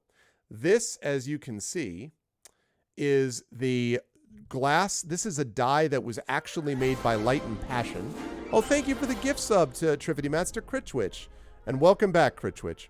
I'm reporting from my underground bunker. Great. This right here is these dice were made by Light and Passion. And this is like one of the coolest things. So I just rolled it. No, I did not roll a 20. I did not roll a 20. But I did roll, and Aruno gifted a sub to Karth. Thank you, and welcome back, Karth. We have a hype train going, too. Thank you, everybody. If we haven't done that channel boost, let's see if we can get that channel boost going, too, because I think we're almost there. Thank you so much, everyone. I appreciate it. Here we go. That is what I rolled. A 14.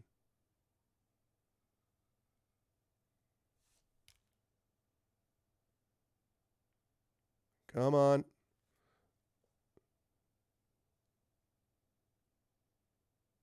Zoom in. See, it keeps wanting to find my face. Stop. Damn it. Never mind my face. Don't look at my face. My camera just does not want to focus on this. Thank you again for the gift sub to Thorg. Come on, you mother bleeping. Exploding dice. What is up, Askren? I have not seen Askren in a long time, although I have seen Askren on Twitter and stuff. This thing does not want to zoom in at all. I don't understand what's going on.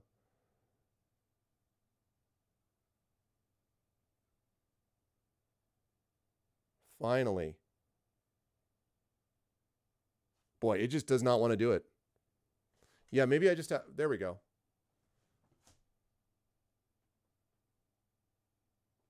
The poor thing does not know what it wants to focus on.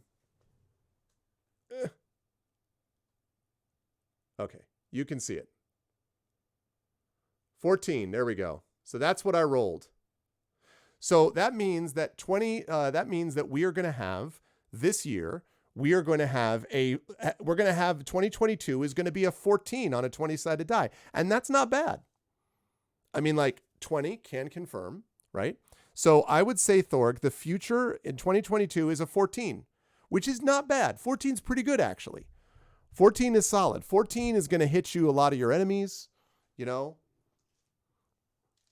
Your typical creatures you're going to find. You're going to find a lot of them in there. So, but thank you to Light and Passion for these, by the way. Again, I absolutely love these dice. They're just so cool. Like, I've never had... Having someone make dice for us inspired by a campaign they were watching was just super, super cool. I appreciate it. Happy New Year, Exploding Dice. I appreciate it, man. Welcome, everybody coming from Exploding Dice's stream. It's good to see you, man. I hope all is well. I hope you're staying safe. And, yeah, don't be a stranger. I hope to see you around here again. By the way, just very quickly, if you folks are already doing so, you should follow Exploding Dice, but you should also follow on Twitter because this guy is a very talented artist. And some of the commission stuff that he's been posting, some of the sketch stuff that he's been posting is really legit. So you should send all stuff his way. He is a very good artist, and you should send stuff his way. But thank you. I appreciate it very much, Exploding Dice. Happy New Year, and yeah, may it be a good one for all of us. You rolled a 2. Yeah, but look, back to painting on streams. It's productive. That's awesome, man. That's awesome. Seriously. So yeah, definitely go check that out. It's really, again, like I really enjoy looking at this stuff. He also does overlays, by the way, Twitch overlays and things like that. So, so definitely check his stuff out. Yeah. Happy New Year. It's good to see you, man. Thank you for the host and for dropping people off on the stream. And yeah, continue to be well, and hopefully we will catch up again. Of course, Askren was formerly at one point on Masters of the Dungeon when we had that show running actively. So, but it's good to see you again, man. Thank you so much for the host. I appreciate it. So yeah, so happy New Year, everybody. Here we are in 2022. I'll say more about that a little bit later on, but we got to see the ball drop, so to speak. The numbers countdown. It was great. It did not do all that. It did not do that. No, it didn't. It did none of those things. Rudenell. Nice. The Hoppin' John rice, cornbread, and greens are ready. Hell yes. Please sign me up for that.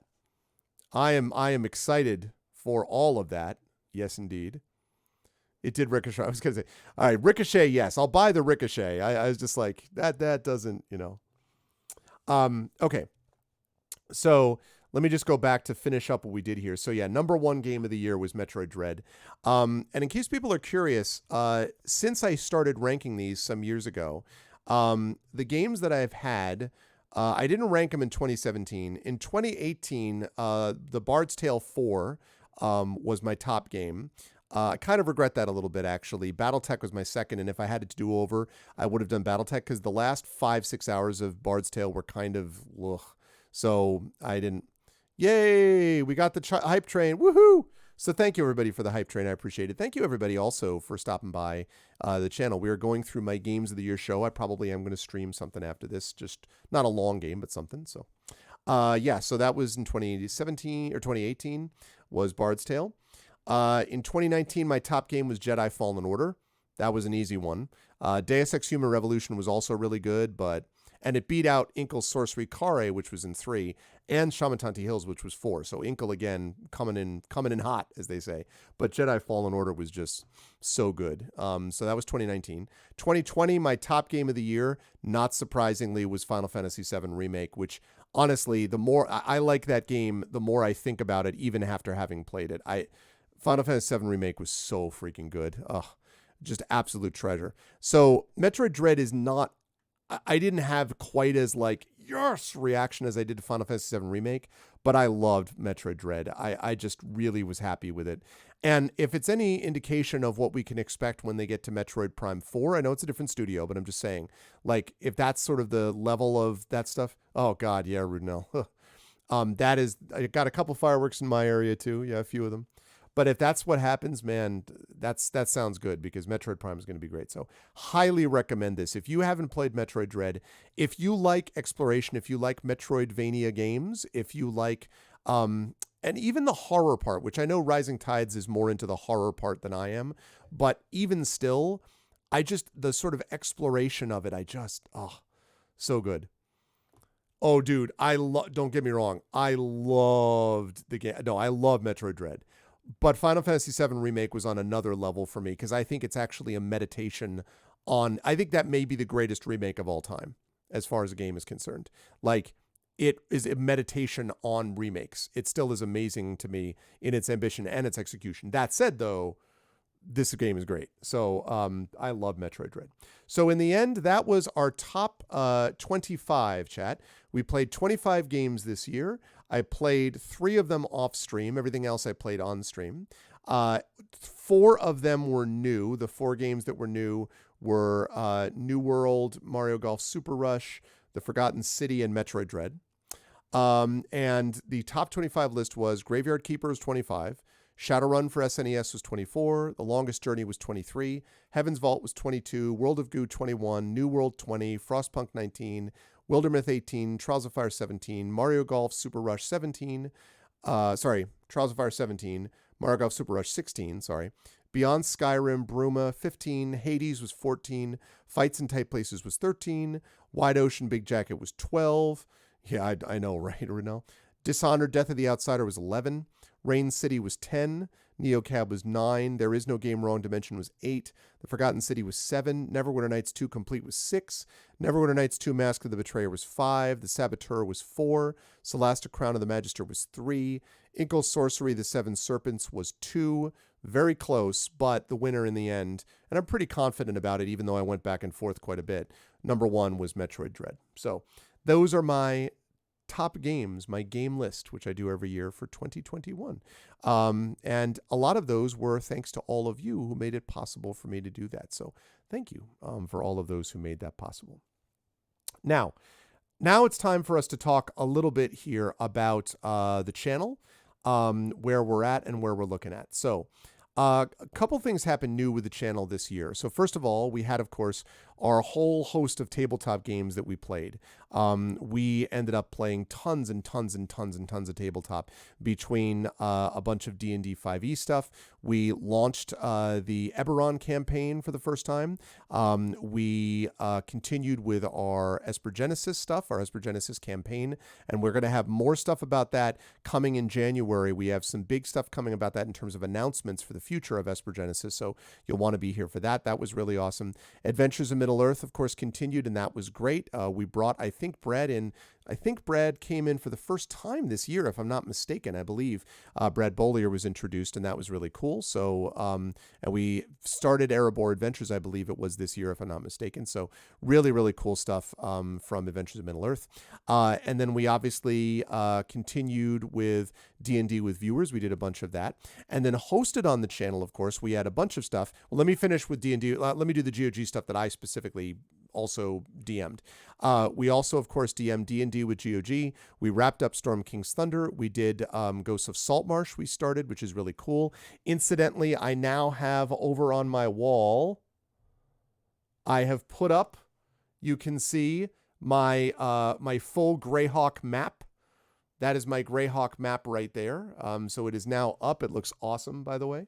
Very excited about that. So we started Ghosts of Saltmarsh, which is set in Greyhawk. And we continued with our Talisman Adventures game, which is sponsored, of course, by Pegasus Spiele. So that was super, super cool. Yeah, it's and I had it mounted, Crit Twitch. It actually came, that map, this map comes from the original. I wonder how far I can zoom in on it. I don't want to. Yeah, I don't want to like tilt this back because it's going to screw it up when I go back there. But like, actually, there might be a way to. Let me see. Can I zoom it in? Yeah, you can see it. You get to see some of my stuff over there too. But you can see that poster. It is a pretty good size. And actually, I'm very, very pleased with how that came out because I had it. It came from the original Greyhawk Gazetteer from like 1982 or 83 or something like that. And I've had it for literally that long. I've had it for 40 years or something, almost. And so I had it professionally. Well, after I moved here, I had it unfolded and pasted on a on a poster board and then mounted. And so it's now hung on the wall. So it came out really, really well. And I like maps anyway, but this is just something that kind of reminds me of the old days. And it's currently a new day as well. Happy New Year, Rock God. Happy New Year. Welcome to 2022, my friend. So yeah. So there we go. Anyway, Ghosts of Saltmarsh was great. Talisman Adventures was great as well.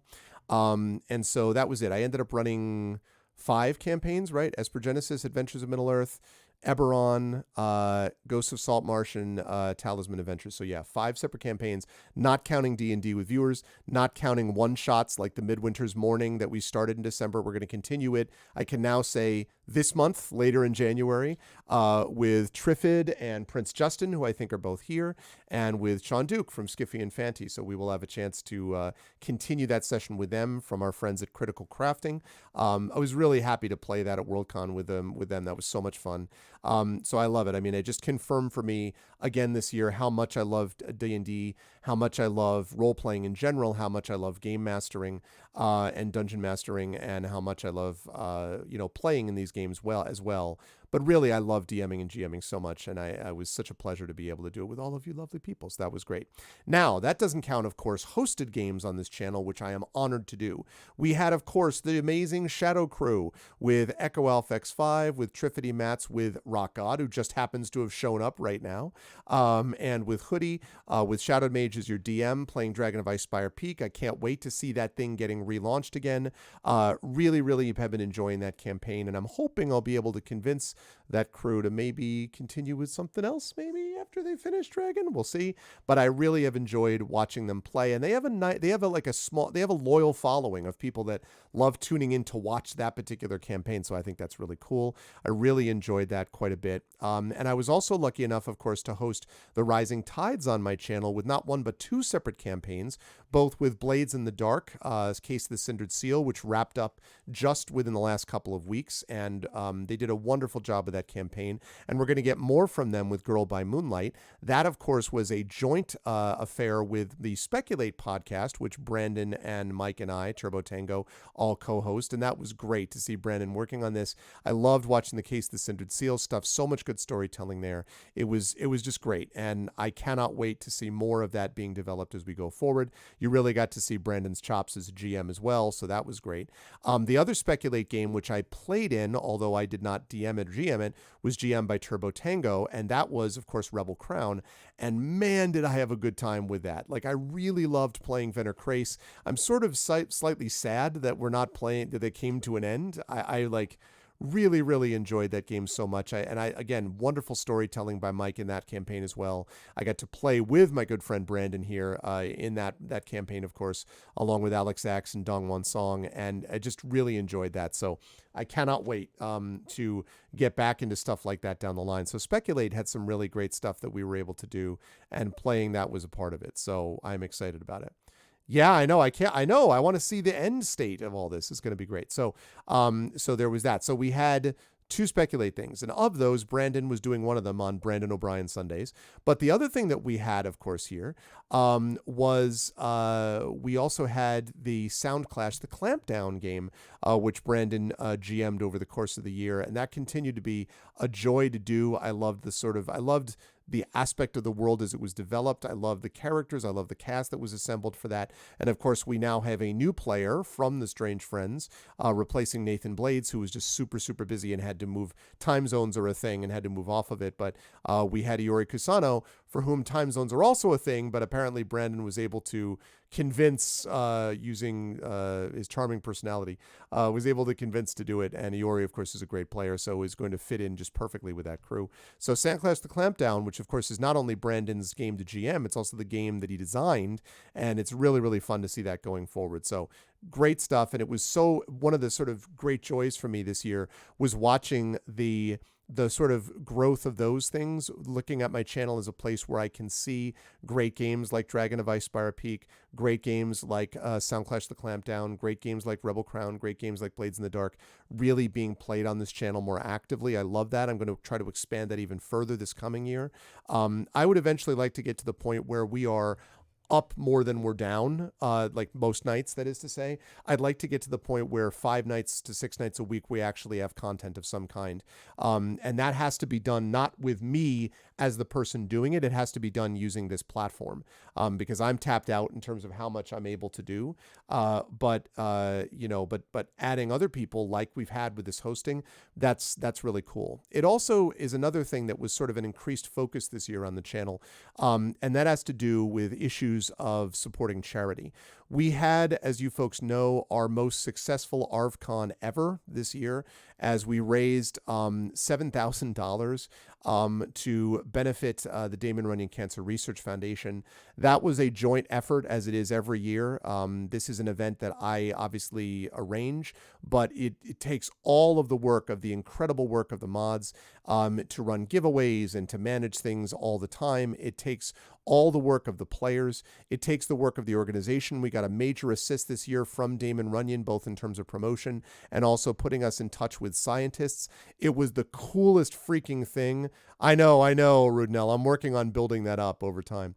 But it was the coolest thing to have scientists playing in a game that, again, was hosted. Brandon O'Brien did one of those, doing, I believe it was Wildfire, I want to say was the game this year, if I'm not mistaken. But we also did, we also had Mike doing, the scientist game. I was like, what is the game? The scientist game that they did for that. It was great. I loved watching that. They really were into it as well. And it was just great to sort of see them be a part of this experience. It was super awesome.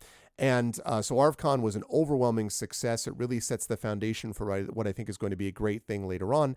And it therefore synced up with a couple of other things we did where we were able to have some charitable stuff that we did behind the scenes that I didn't talk about, but that went to quite good use, believe me.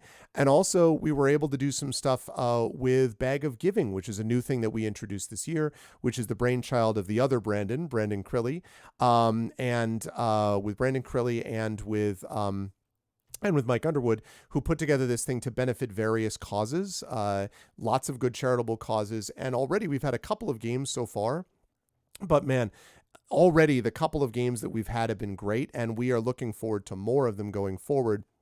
And you're not going to want to miss them. I have just spoken to Brandon and Mike, and I think, officially announce that Bag of Giving is returning in 2022. They will continue to be hosted on the channel, and they will likely be a regular feature at least once a month on this channel, all the way up through August at the earliest, at the latest, so the earliest. So it might go longer than that, but it's going to be going at least through August with different games. We did Fall of Magic, but we've got a bunch of other games that are coming up there that are going to be available. We did another game as well. We've also got some more Blades in the Dark stuff coming up. We've got other, so you are not going to want to miss it because it's going to be great to see it. And it's in Bag is what you got. There you go. Yeah, and again, all for the benefit of very good charitable causes. And so that's another increased focus of mine in 2021 that I want to continue to increase focus on in 2022. Channel things that I really want to work on. I want to continue to work on, in terms of tabletop play, I want to continue to work on representation. I want to make sure that we have a player base that is as representative as hopefully the audience that I would like to have. I like it to be a combination of gender identities, of different racial identifications, of religious identities, of just variety. I would like sexual identities. I would like all of these things to be associated with what we do here. And so I want the player base to reflect that broad group. And that's something we're going to be doing more of over the course of time because representation does matter. So we're going to continue to push to make that happen. And again, that doesn't happen overnight, but it's just steady progress that we need to continue to make on that score. Also, I want to continue to push the charity front because it really is important to me. I want the channel to grow. Obviously, the channel is hugely important to me it helps my career. I mean, obviously, it's a big part of that. And it really is significant. Oh, really? Can't tell our voices apart? Well, then we definitely need to diversify that part of things. So it's really important to me that we continue to try to reach outwards, that we continue to sort of look to ways that we can support each other and come together as community because, as you know, the three watchwords of this community of this channel are community, compassion, and communication. And those three things in tandem really, I think, make the channel what it is, or at least what I would like it to be. And so it's something that I want to continue to push to do. We've done many different elements of this over time, but one of the other things that we did this past year, of course, was the Infernal Salon stuff. We did stuff for World Builders, and we did stuff to benefit Strange Horizons. Both of those were very successful. I realized later on that I actually understated what we did with World Builders.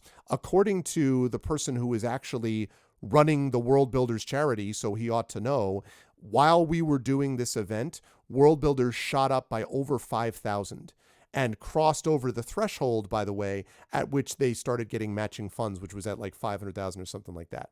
So we actually were responsible. This event brought in like 5K for World Builders. So I was very, very pleased about that because originally I thought it was more like 800 to 1,000.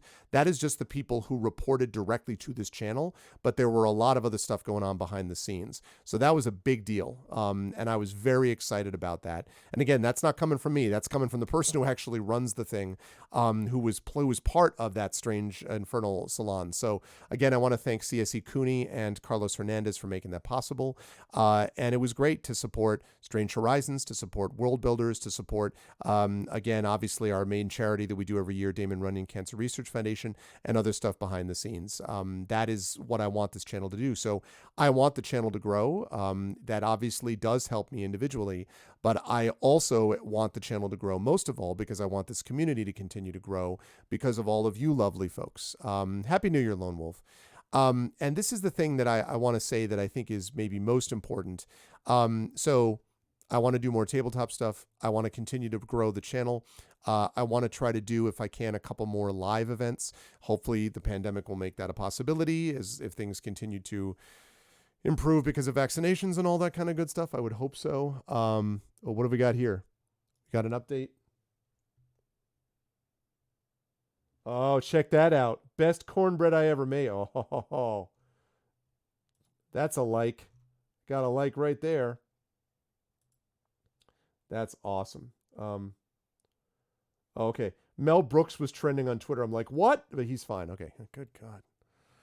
Jeez, Twitter trending. Anyway, good to see you, Lone Wolf. So happy New Year. So I want to. Oh my God, Darkside Rob, the 5-tier sub gift bomb. Rob coming in hot. Thank you, Rob. Happy New Year, my friend. Welcome to the Arvanauts Tamashisaka. Welcome Cuptaman1. Welcome Golden Drake. Welcome back, Golden Drake. Welcome to Kung Foodie. Welcome to the Dragon of the Black Pool. Thank you, Rob. Thank you so much, my friend. I appreciated that, man. Happy New Year. Thank you.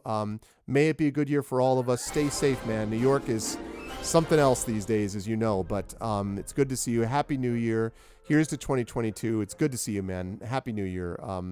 Thank you so much. That's really generous of you. I appreciate that, dude. Thank you, my dude. You folks should be following Rob if you're not already. I believe most of my people are already following Rob, but if you're not, you should go do that. Rob's a great guy, great streamer. Obviously, a major part of both the Our Vocalists and also a major part of the Eberron campaign as part of Infinity and Beyond. So that is always appreciated. Thank you, Rob, so much. I appreciate that. That was really kind of you.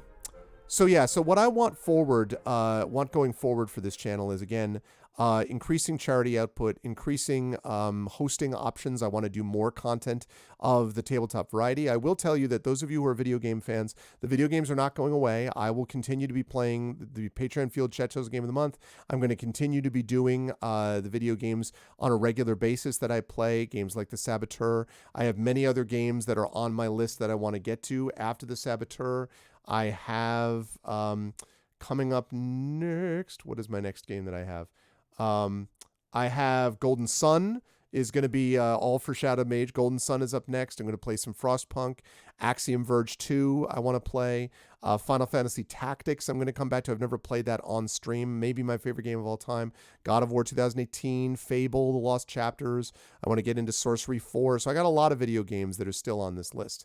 So video games are going to be there. They're not going anywhere. But as far as tabletop is concerned, it is a big part of what we do here. I do love, what's up, Div? Good to see you, man. Happy New Year, man. I love, Happy New Year, Div. Good to see you. I love D&D. I love role-playing games like this. And I'm hoping we're going to continue to build. You know, if you look at the videos, if you look at the music that we do, if you look at the overlays that people like Shadow Mage have done, I mean, seriously, folks, just like, look at some of this gorgeous stuff. That's partly, that started with a design by Kilobyte. But there's so much other great stuff to be had here. Look at that. You can't see it too well because it's covered over by the center. There we go. Look at the blades and the dark stuff. Look at this Eberron overlay. Look at the Esper Genesis was done by Chaotix. But look at, let's see, we had Master of the Dungeon, Rebel Crown. I mean, there's just so much good stuff that was done here. Sound Clash, just tons and tons and tons and tons of good stuff that was done thanks to our dear friend Shadow Mage, and also videos that we do. It's top-notch stuff. Yes, please contribute to our Stream Boost Challenge, folks, if you can. We got a Stream Boost going on. Please do that. We're almost there, I think. I'm not mistaken, but please do that. Yes, those overlays are on point. The video stuff is great. I'm super proud of the Eberron video that we did. We have Mike Smith doing a lot of our videos now, and it's just absolutely top-notch. And then the players. I mean, the players are phenomenal. They're just so good, and on all of my campaigns. And the more we grow, the better I think it is for everyone, because the chat, we just have that many more people. The community gets bigger and we have that many more people interacting with each other because all of you are so great. And So I'm just so pleased with the players, and I want more people to see them, and I want more people to see the games we're doing. I think it's top-notch role play that I want to see on Twitch. So I want to see more of that happening. Obviously, a big personal goal for me coming up this year is a big sort of like professional personal goal is writing wise. I have two big projects. One of them is my middle grade manuscript, Winnie and Wormwood, which I've talked to you folks about, which I'm very, very proud about. I worked very hard on that book, and I hope it finds an audience. I hope it finds an agent. I hope it finds an editor and a publisher. I'm very proud of it, and I want the book to be out there. I think it deserves it. So that, which is really kind of the Evil Wizard Smallbone meets a graveyard book. If anyone knows those combination of books, and I'm proud of it, and I just need to keep looking and trying to find the right publisher and agent for it if I can, and or agent, because, so that's one of my big sort of goals, is to get that out there. The other goal for me, obviously, is top of the new year, Golden Drake. You were given a sub while you were away, sir. Happy New Year, Golden Drake. The other thing that I want, especially sort of personal, professional this year, is the Gray Shade project. Gray Shade is going to be launching. I will be able to talk more about that. I was able to say earlier today that it will definitely launch this year. We'll have specific dates on it soon. I had a very good conversation, a meeting with some important aspects, principles in the making of the Gray Shade Kickstarter yesterday, and more awesome conversations the week previous. So we are zeroing in now on what I think is going to be a very successful Kickstarter, but there's a lot riding on it for me, and a lot riding on it for the people that are involved, Alligator Rally, Athos Arts, etc. So I'm going to be putting a lot of effort into that personally and professionally, and that is going to be a big thing coming on board. So that's my sort of personal, okay, sounds good. Happy New Year again. Thank you again, Rob. Wonderful weekend and start to 2022. May it be good for all of us. Rest well, man. No, I will definitely do that. I appreciate that, Arudinel. Thank you. And that's just me saying it as kind of a general put it out in the universe type of thing. That's the deal. So yeah, so those are my personal professional goals. And I mentioned the channel goals. And that's separate from family goals. Continue to help my daughter as she makes the transition in the fall, high school. Oh my God, I talked to her. I had a chance to talk to her more today because we had our little Friday thing, and she's just such a great kid. And I'm just so happy to see. I'm so excited to see how things are going to go as we go along for her. So yeah, she's just the best. And my son, I really, on a personal level, I really am looking forward to doing so much more with my son as well. Mini Arv, who's now moving into the second half of the year of kindergarten, and has done so well with all of this, despite all of the madness with the pandemic and everything. He's a great kid, and he's got his own wonderful sense of humor. And it's so amazing to me. He has a wonderful sense of humor, and he does find a lot of the stuff that we do funny, but he's also very much his own person. And so he just does stuff that's just so freaking funny. We were sitting there watching Iron Chef America while we were having dinner tonight. And so it's me, my wife, little Arv, and mini Arv, right? And so my wife has this glass of her glass of water or whatever up on the table, and he's behind and he's got his plate, and he drops something. And so he reaches down, and I'm like, okay, be careful, because I didn't want him to bump into the little table and knock over the water. So he he very carefully leans back up, and I'm like, wow, you did a great job. You really were aware of your body, and you were really aware of your body. And yeah, well, Iron Chef is great. I agree. But, he's like, you're really aware of your body in space. And you did a great job. That was awesome. And so he's like, I was like, it was like slow motion. So he's like, and he slowly reaches out for his bottle, and then he's like,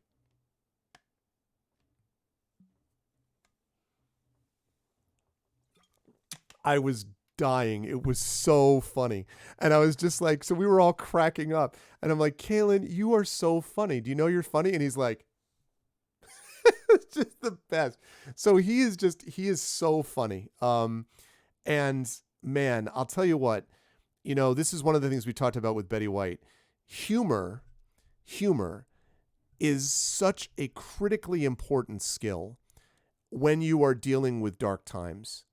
It's not, because we all like to think, we all love humor, and it's not laughing. It's not whistling past the graveyard. It's not laughing at grief. It's it's having a certain lightness that allows you to overcome the darkness and to recognize that darkness is not permanent. That darkness doesn't just stay. It's not always dark, right? And that idea of having a kid like that with that sort of resiliency is just so special to all of us. And the fact that he gets along so well with his sister, like little Arv and mini Arv love each other so much. And like that just warms my wife's and my heart. Like 50, like our hearts grow 15 sizes that day. Like every time it happens, it is the absolute best. It's exactly what we wanted. We wanted them to be good siblings for each other as another way to support each other, not just through parents, but through siblings too. And it's exactly what it is. And it's so great that they get to be at the same school for a year. It'll only be a year, but they get to be at the same school. It's just great. See a doctor. Yeah. Yeah. So I love them so much. And so on a personal level, I also want to make sure that I'm spending time with family. I want to make sure that I'm recommitting again. I mean, I always do this every year, so it's not like I haven't been, but just recommitting again, to continue to grow, with them, to love them, deepen love even further, all that sort of stuff. And the same thing with my wife, who's a wonderful person. And we've been through a lot. My wife and I have now been married for 18 years. We celebrated our 18-year wedding anniversary back in August. And we have been dating. We've been together, not married, but we've been together for 24 years now. And so we've been together a long time. That's a quarter of a century. In fact, we are rapidly closing in on, I think next year I will have been with her longer than I hadn't been. So, I mean, it was happy anniversary. It's been a while. Like this just happened this past year. But yes, thank you, Mrs. Dunsel. But yeah, so and it has not always been an easy relationship. It's not one of those things that was just like, we always, everything is always, it's not peaches and cream all the time. But we really, I think we value the same things in a lot of ways. We have very similar value structures, and she has really opened up aspects of myself that I did not know were there, or that I thought were there but were afraid to connect to. So I feel much more empathetic, much more in touch, and this is a work in progress too, much more aware of that I'm not going to get everything right all the time, and that's okay. Like avoiding the perfectionist streak, which my parents desperately tried to drill into me, out of the best of intentions, but I mean, it is what it is. They really like laid it on thick, and that has been a real struggle for me. And understanding kind of my motivations for why I do things is helpful. Helps that she's a therapist also. She's not my therapist, but being a therapist really helps. So I really love my family, and being able to get more connected to them is great. Obviously, the biggest change for me this past year was this house, moving into this new place, and staying, ensuring that you are being present strengthens. We all need to be mindful. It's 100% right, Critchwich. And I've been thinking a lot about that with this house, because this is just such a beautiful house. It's a big responsibility. It's something both financially and otherwise that took a lot for us to work through. And, but just, I mean, this setup, right? This incredible office, the fact that I can, I can go over this way, and there's just more, there's so much room over there, right? And then I can zoom back over this way, and, there's the map and the window and everything. Like, it's just so, I'm just very blessed. I'm very blessed. I love this neighborhood. I feel like the kids finally have a neighborhood, that they can feel like they know people in, and it's not sort of like seeing people go into their houses and shut their doors, and then you never see them until they come out the next day. And it's convenient to everything. I don't miss the streamer closet. No, I don't. It's just, it's a great privilege, to be able to live in a place like this. And it's a 200-year-old house. It's so freaking cool. It's a sea captain's home. It's near the ocean. So that is an incredible blessing. And the fact that we were able to do something like that was super great. I hear you, Rudenell. Yeah, man. I hear you. It feels connected. That's true. It's the pro bono because she doesn't be married to an erotic wreck. Well, she also needs it herself, as she would be the first to admit. So I think we've helped to open up aspects of each other. But yeah, 100%. But like housekeeping, open the front door. I've always felt though, Rudinell, that you're, at least the way I imagine it, your place in Maine always strikes me as just like, I don't know. It feels so you to me. I don't know if that makes sense. Like it just feels like a place where I'm always like, because you talk about like taking walks out and stuff, and I'm always like, I like to imagine that, I don't know. It feels, I don't know if you feel that way, but it just connects that. So does the Newell post keep coming off the staircase? What do you, I don't think I know. No, well, I didn't mean that part of the way you feel. I didn't mean that. Or I meant just the physical location.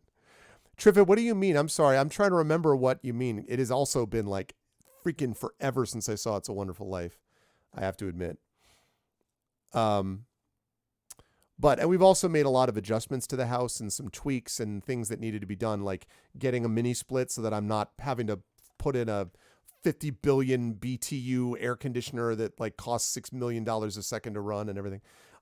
Stuff like that. So again, a lot of expenditures, like we're going to have to save up quite a while, for a lot of this, but it was worth it. It's really been worth it. And to have a home that we have an actual honest to freaking God guest room, not just you can stay in our couch in our living room on our old futon, like having a guest room is just a blessing. So, oh yeah. The thing, that's right. That's right. Actually, yes, now that you mention it.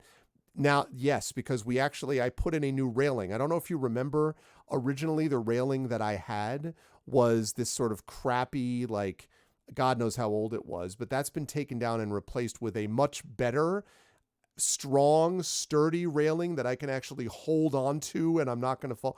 And we also set up a tiny little, like not a tiny, but like a small but sturdy railing that goes all the way up so that my kids, especially little Arv, can hold on to it when he goes up and back down because the stairs are steep. And that way I know that, they're there and they're able to do that. So it's just so hard to keep clean. Yeah, I hear you there. The solar panels. Yeah, I don't know. I love that image, I guess, a little bit right now. But safety is really important. So it was important that we actually did that. And the owners before this, remember, this was sold to them in 1989 and was sold to us in 2021. So, I mean, it was on 30 plus years, right? That it was there. So they did a pretty good job. There's some things that I was like, what, why? And there were some other things that we would do differently, but for the most part, they did a good job managing this house. And I'm really happy with it. And I'm so excited to be able to host more as the pandemic clears, in-person events, and to be able to do more stuff with groups there. I will tell you all right now that one of my dreams, a big dream of mine, I fulfilled one of my dreams this past year when we hosted Tall Heights, the amazing, incredible Tall Heights, literally on my porch. I can't tell you how moving it was to have them here. I think I've played a clip from this video before, but I have to show this again because I just, let me see if I can find it.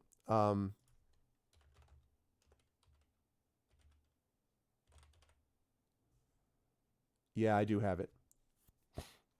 This thing, let me play it where I find the right one.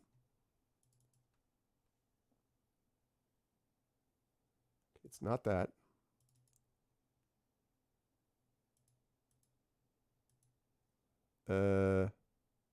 Is it this one?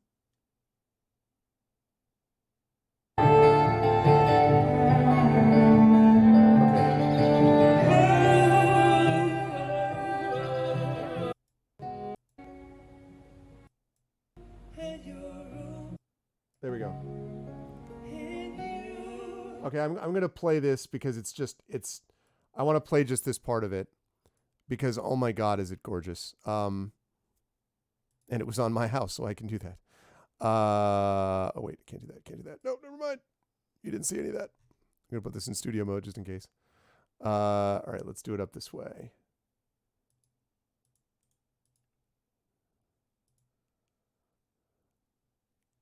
Is that really not playing that? Okay, then I'll do it your way, silly OBS. Actually, I wonder if it'll count. Maybe it'll count that as a... No, it won't. Okay, fine. Don't need to do that.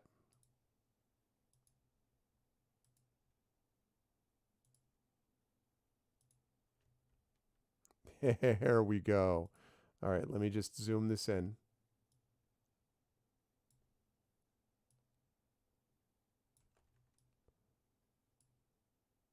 All right, just look at this and marvel at and listen to this beauty.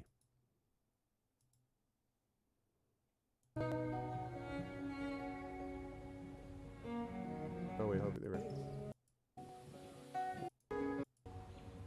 When he thought he... It's called Heirloom.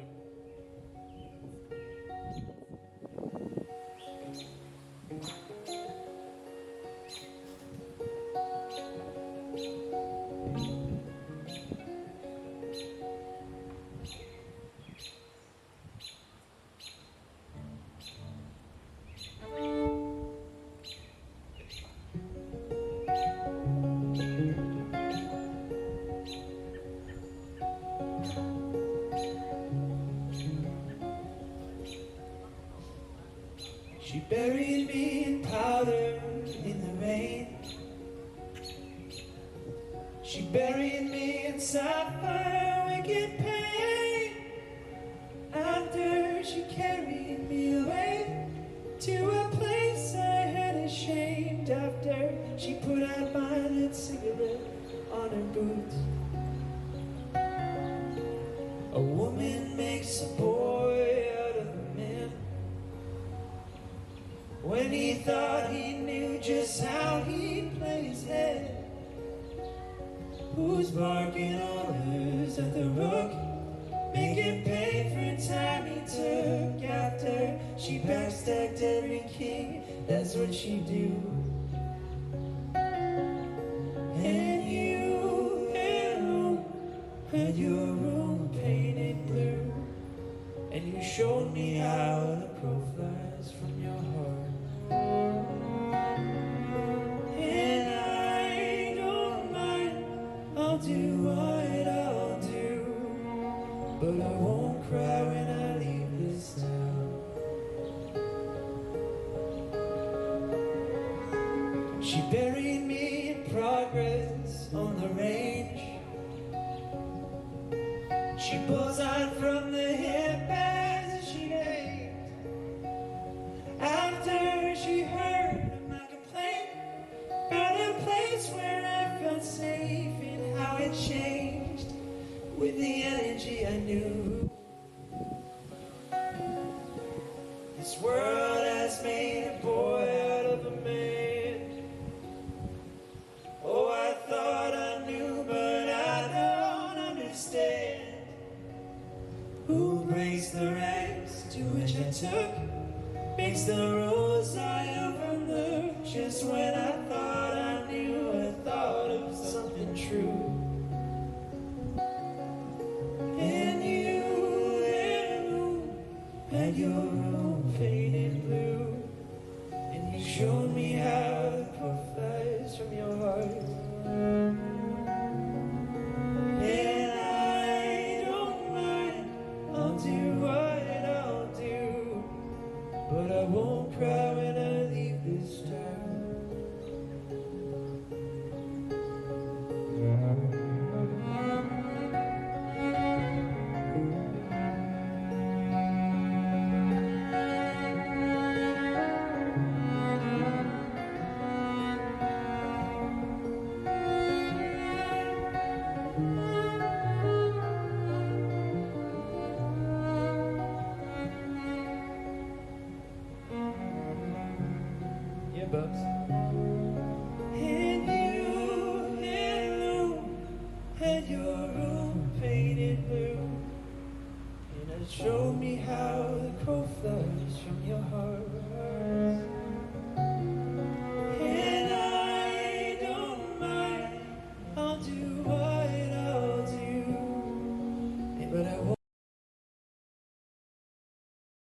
and then it cut off because I didn't know that it only did 30 minutes at a time using the same calendar.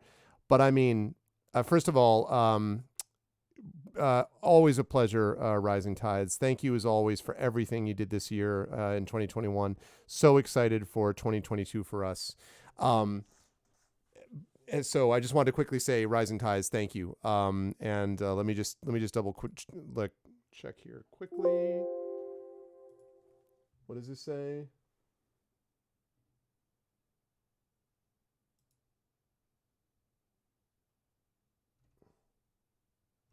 Oh, well said. Well said, Brandon. Well said. And same. Same. Well said. Rest well, Brandon. So you, I mean, you heard it for yourself. Like, that concert was just gorgeous. And it was a super hot day in June. It was like super hot, and they had been worried that it was going to be super hot.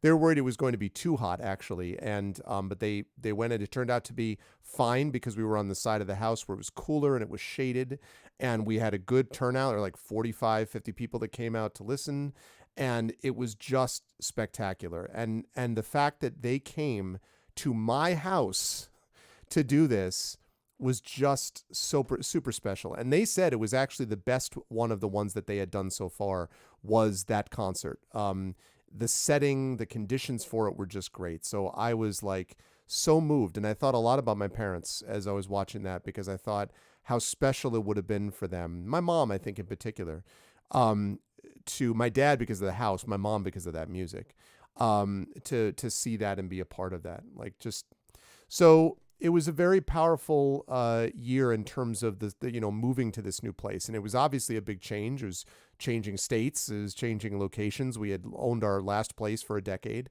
But it was the right move. It was a move that we needed to make. And so I just, it was really powerful for me that I got a chance to do that. So there was that. 2021, in terms of the overall state of the world, I mean, what else need be said? We lost lots of people, some of whom we know, many of whom we didn't. And we were, again, it was better than 2020, but that's not saying a whole lot. The beginning of the year began with an insurrection in the United States, an attempt to overthrow the legally elected government. The consequences for that are still unfolding. We had a dreaded virus that, again, swept through the populace.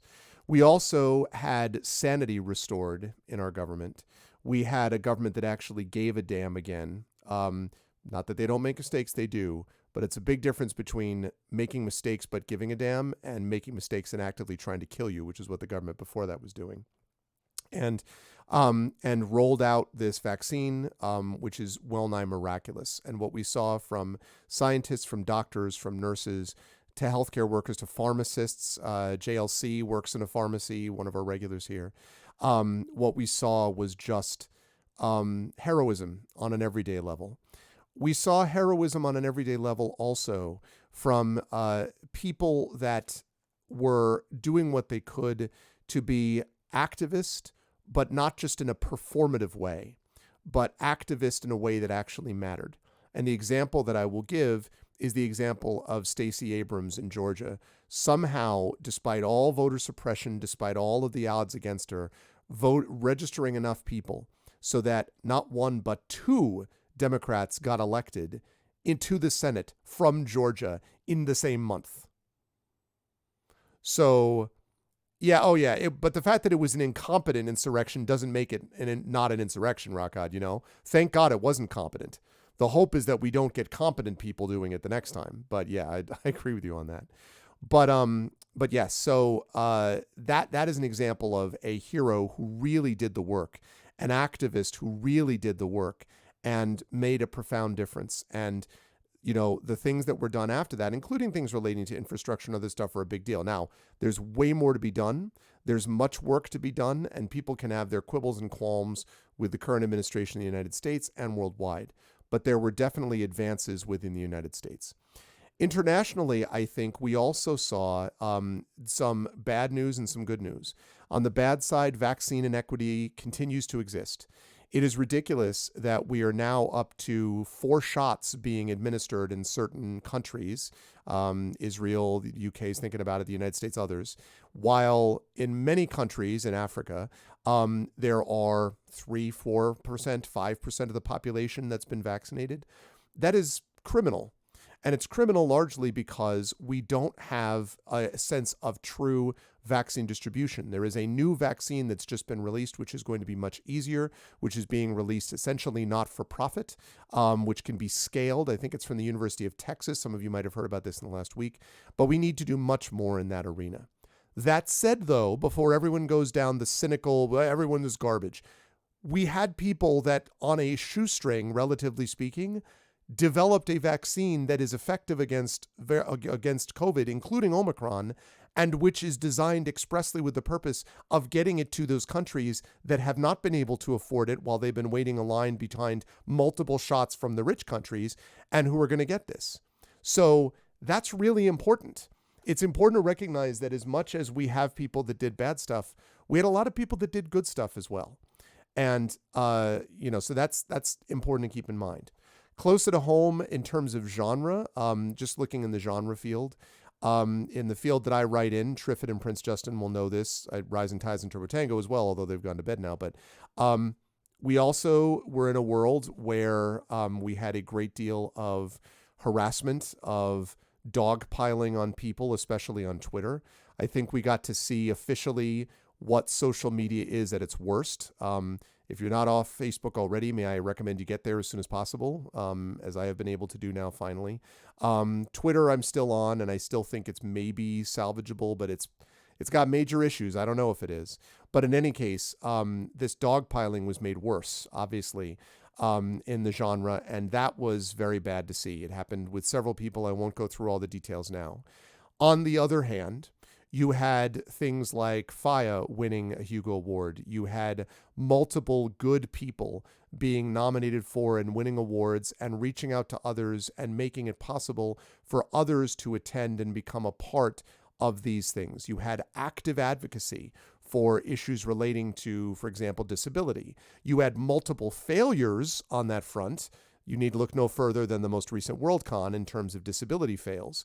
But you also saw attempts, movements in that direction, and sort of outrage in that direction. And I know that that's not enough. Please don't get the wrong idea. There's way more work to be done.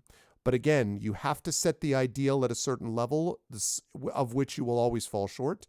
First, you set the ideal up there, and then you keep pushing to make the practical match the ideal, to make the real match the ideal. And so that was a positive also. So exactly, Triffitt. So I feel extremely, extremely pleased about that. And it's important to recognize that both of those things are true, that we had people doing very bad, selfish, self-absorbed stuff, but we also had communities fighting against it. And I in particular want to highlight communities that came together before I get down to the nittiest gritty, which is our channel, before we wrap up for the night. We also saw people come together and pull together for each other and work to common purpose. And that to me is quite inspiring. I think it's extremely important. I think it is the solution to everything in the end, is going to be our working together. As Benjamin Franklin once famously said, we will hang together, we will most surely hang separately. And in a way, I think that's true for every challenge that we face. If we can do things together, and that's well said, Arudinel, as usual from you. That's well said, yes. 2020 was the world sort of reveling in it or just buried in it. 2021 was people fighting it. And I do think that change, that turns the tide in a lot of ways. And I think we need to remember that. Because if we just sort of go back to, and then it was all shit again. It wasn't all shit. It was also people fighting back against it, and in some cases, winning against the shit.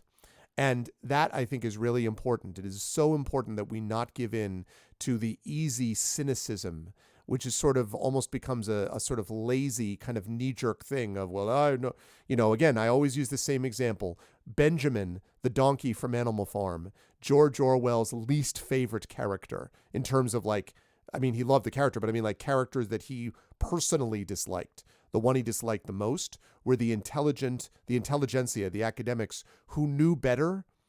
They knew what they were doing, but they just didn't know enough to do anything about it. They didn't care enough to do anything about it. Those were the people for whom Orwell had nothing but contempt. Don't go down that path. Don't go down that path of cynicism. And I think what we saw on the sort of slightly more global level of the fantasy field and science fiction is people fighting back and resisting, and more needs to be done as well. Oh, for sure. And that leads me to the last point, which is this channel.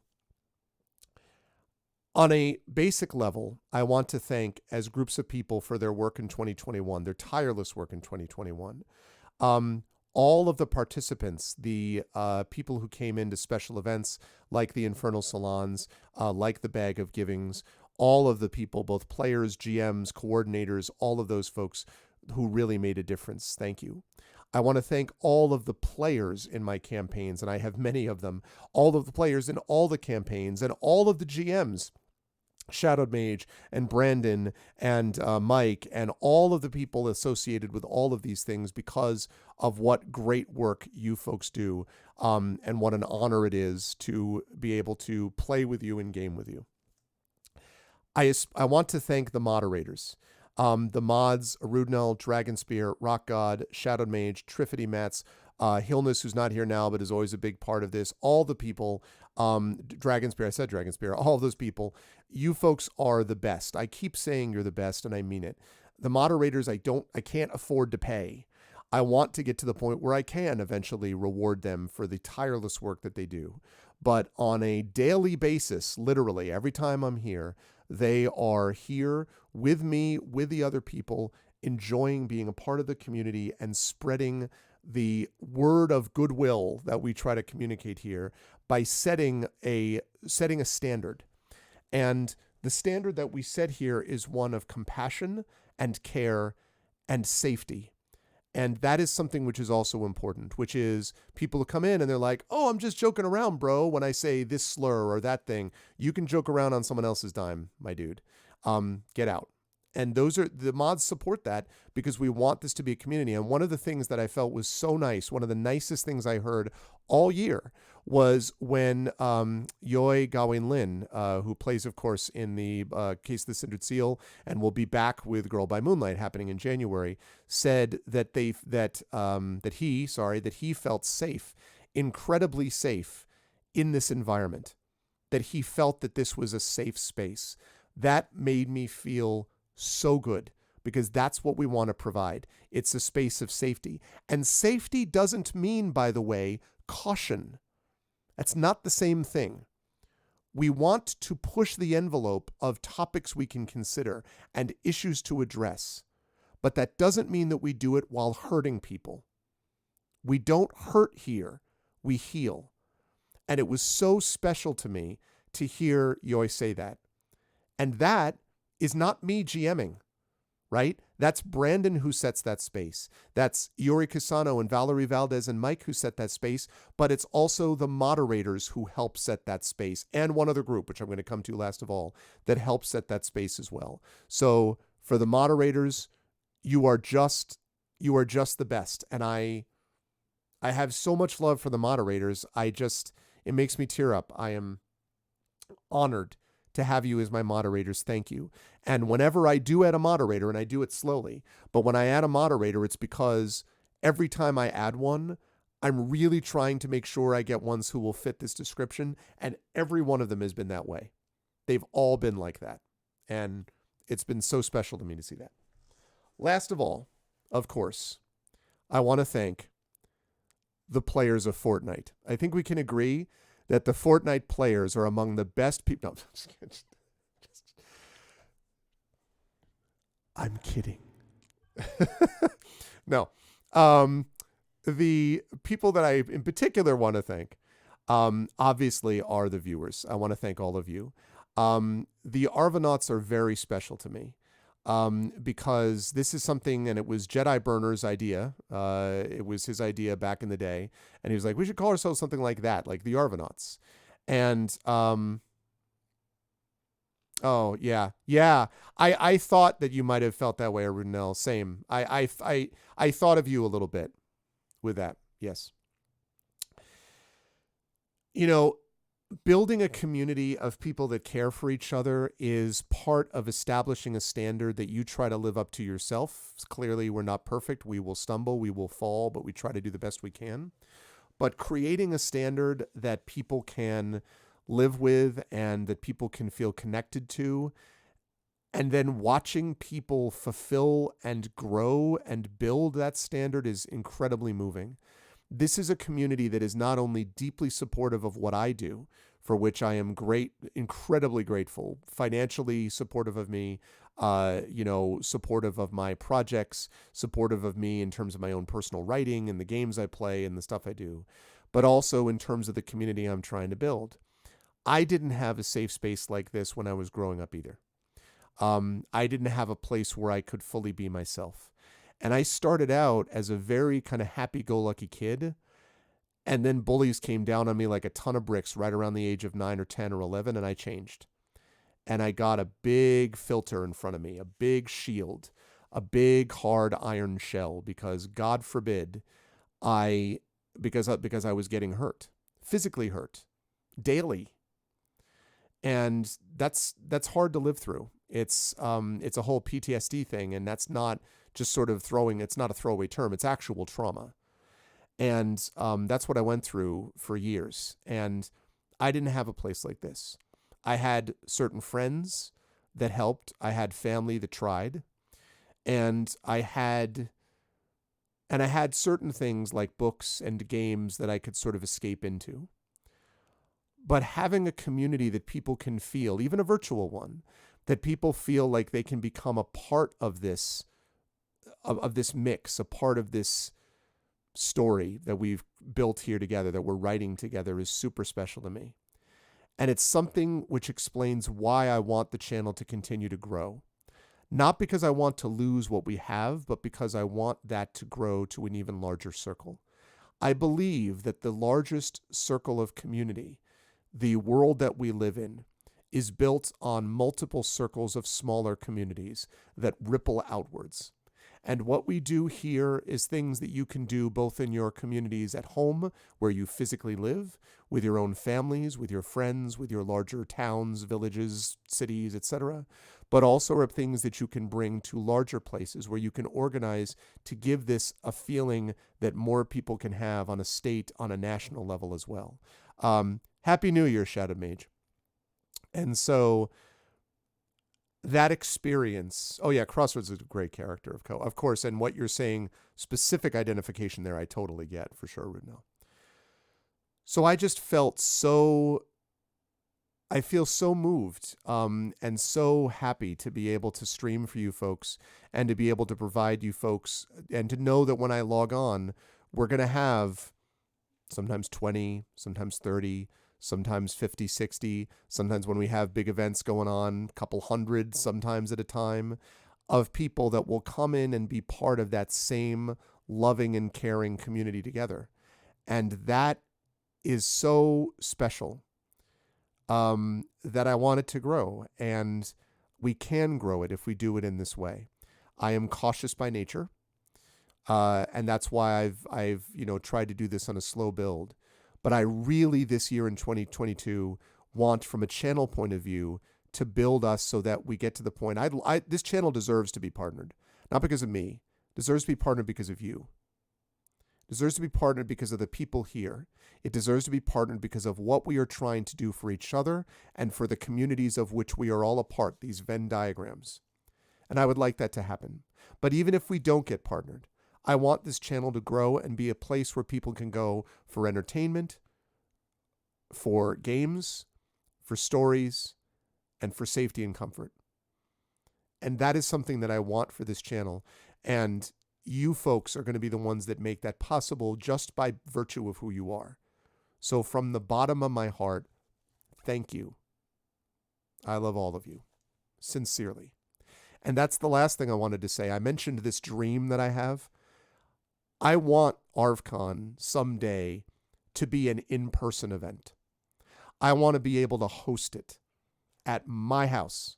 I want to have 50, 100 people here at my place.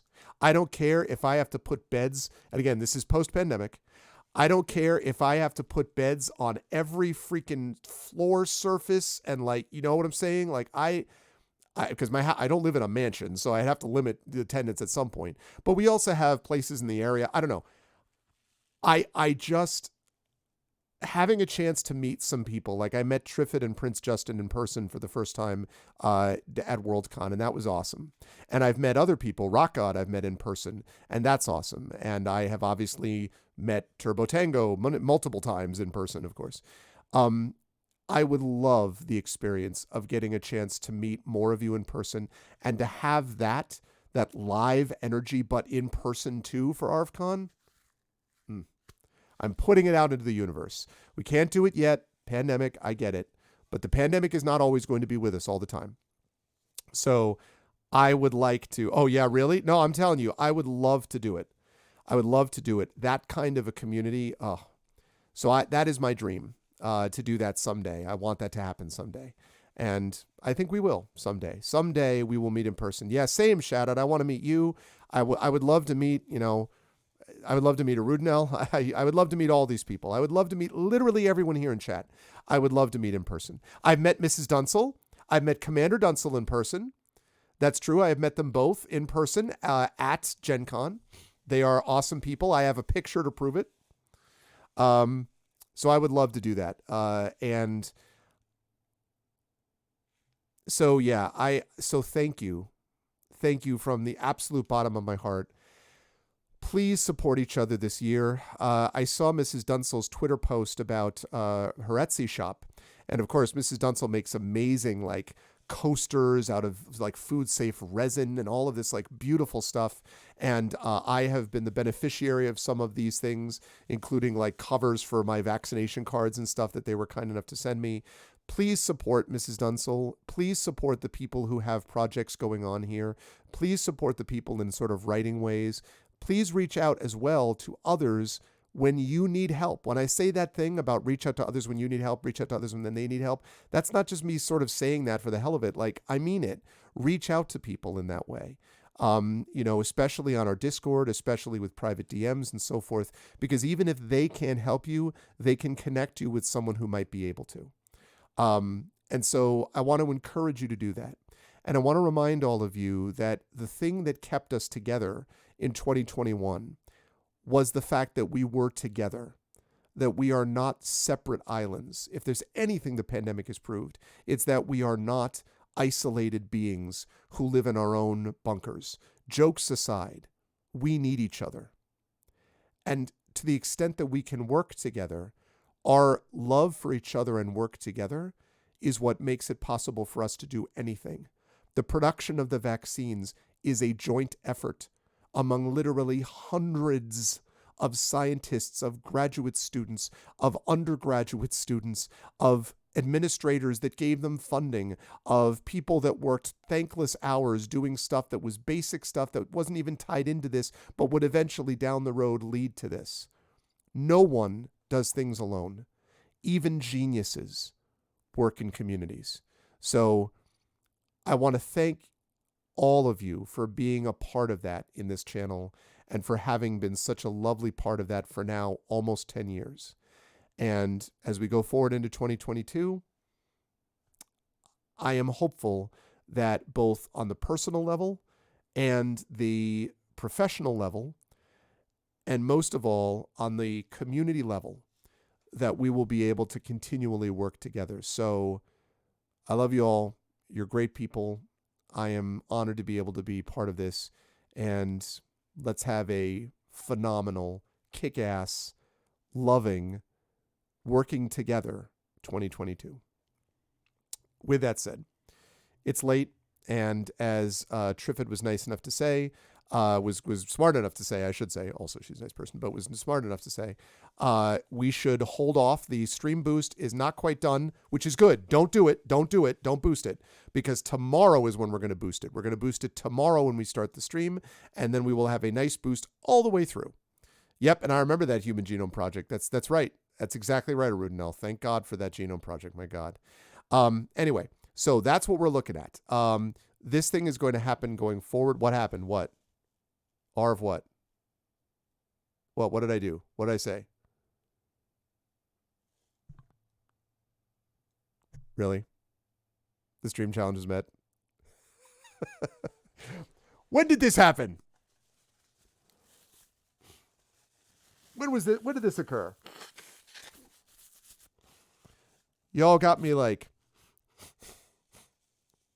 oh man. Oh wait, it's done? Oh, like 10 minutes ago? Okay. All right. Well, never mind. Never mind. Listen, it's fine. We hit the stream boost. It was finished. That's fine. So good. We got boosted. That's good. That's really funny. Probably people came in and they're like, what's going on? Why are people talking to each other? If they came in and they saw us being caring to each other, that's what I want them to see. If people are like, oh, I'm not here for caring about each other, well, then they're in the wrong channel. So, you know.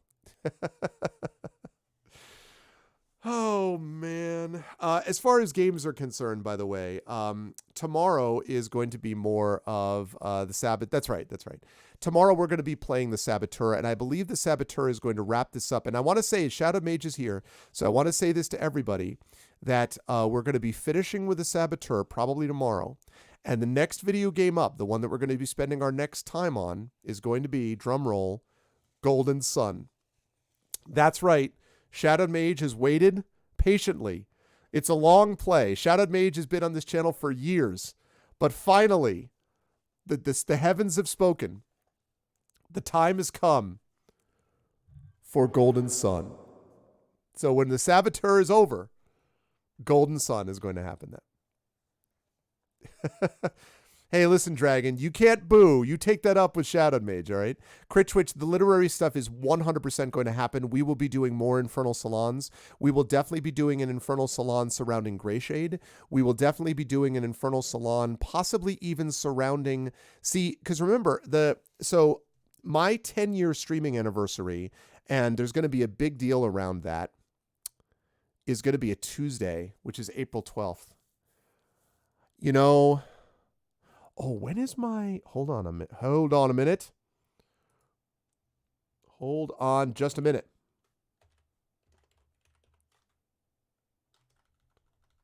I have to check something. Okay. Academic calendar. Yeah, blah, blah, blah.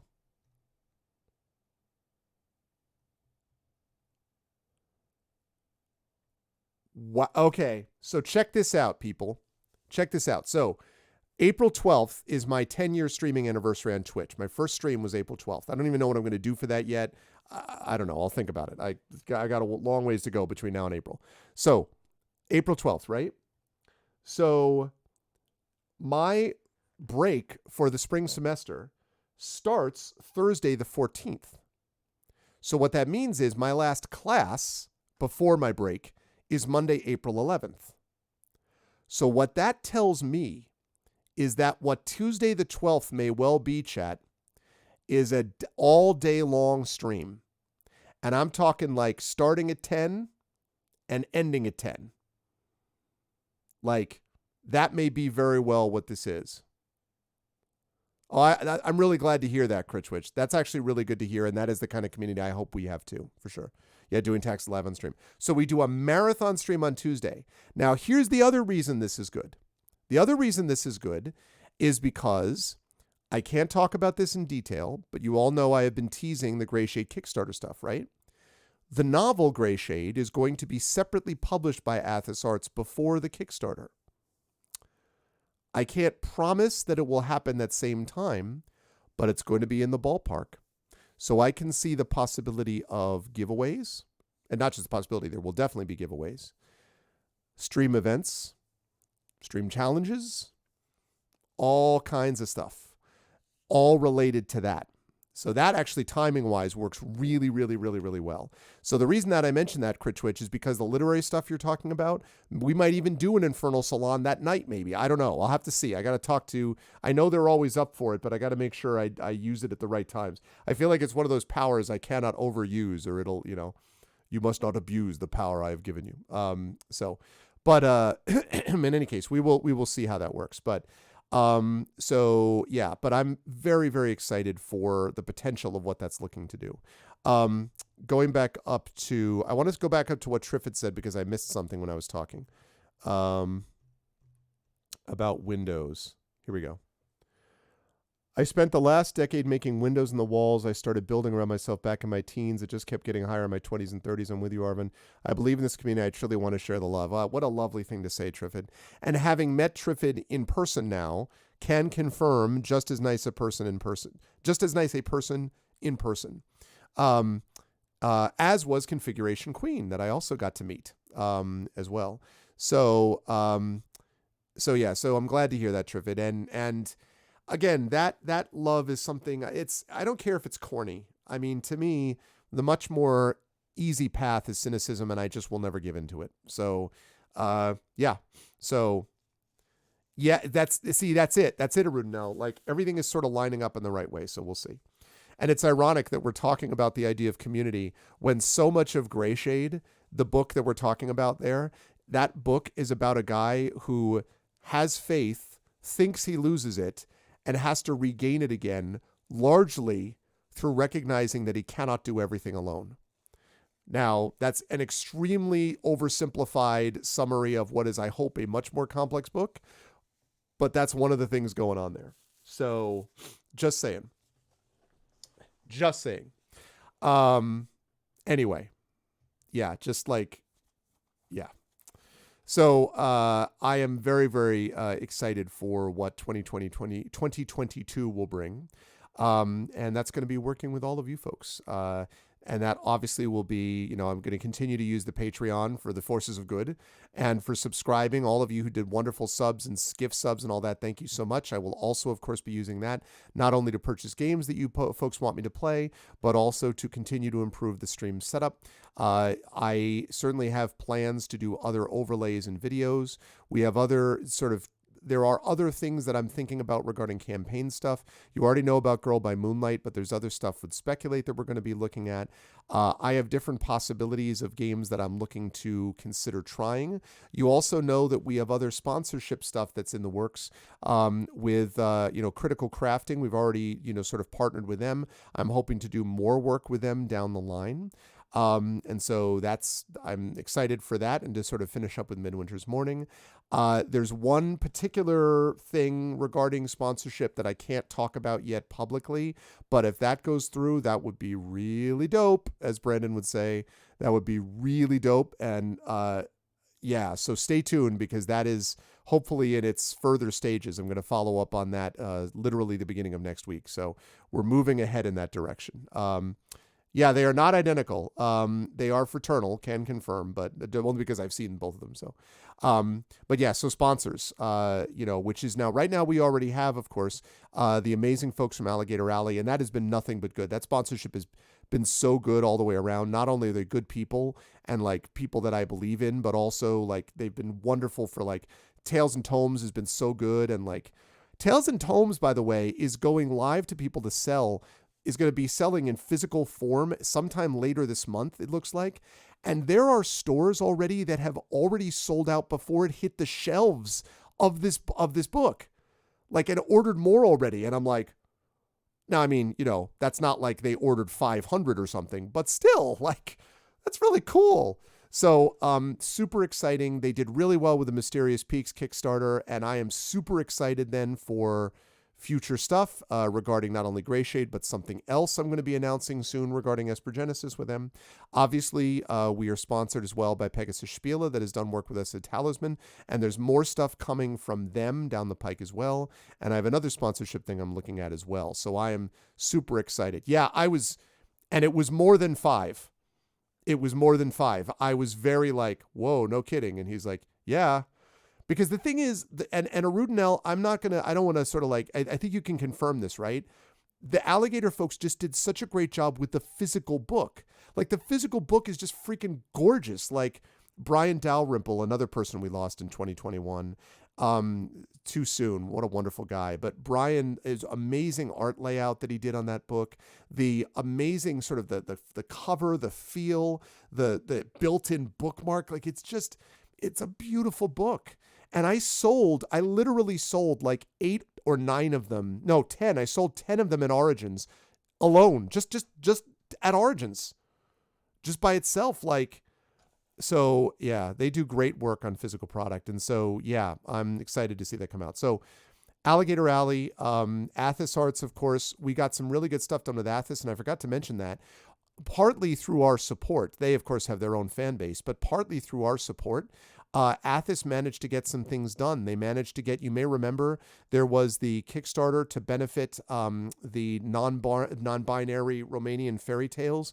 And there was this moment where they hit funding because of this like troll that basically gave a bunch of funding in an effort to try to do that and then take it away at the last minute so they wouldn't fund. And people found out about it. And then there was this big rallying effect. And we were a part of that in this community. I put that in Discord. We put that in the channel. People rallied together. They supported that project, and that project overfunded actually. And that was an example of love in the community, not just our community, but many others that sort of jumped forward to this. So that such a big deal that we were able to do stuff like that. So yeah, so I'm very excited for what the future brings, and the support the Patreon gives me makes it possible for me to do stuff like that. Not only to do stuff like the light setup and the camera and all this kind of stuff, but also, and to buy games, but also to get various supplements and source books for my players, and also to be able to pay people like the vocalists. Another thing I'm hoping to introduce this year is to introduce a new mechanic starting probably around ARFCon or so, that will involve the opportunity to cheer so as to pay the players, basically to benefit the players as well. That's going to be small at first. It's going to be on a separate little sort of bar that you can watch so that you can actually pay the players. It has to be that way because we have so many players that I don't want to be unfair to anybody, but that's something that we're looking to hopefully start doing coming sometime. And players who don't want to be paid have the option to put that money back into the channel if they so choose. But that's going to be money that's starting to come towards them, hopefully starting in May or June. And so, yeah, that's what's going on. So we have a lot of good things to look forward to. So yeah. But what we have to look forward to now, chat, is the end of the year and the beginning of 2022 and the end of the stream. So I'm going to be back tomorrow with the finish of the Saboteur. And it will be the first stream of 2022, hopefully leaving behind 2021. And so I'm going to officially end the countdown. We are now over the countdown. Happy New Year to those of you who are in the middle time zones. And we are ready to go, I think, for this. So let me just double check too and see, since I want to pass the love along. 1,000 cheers for community. Arvanauts, Paraspera ad Astra. Oh, very lovely. Thank you for the cheer. I appreciate that, Shadow. And thank you for being such a big part of it. And let's see what we've got here. Who have we got? Oh, I have not. Let's see if this person here.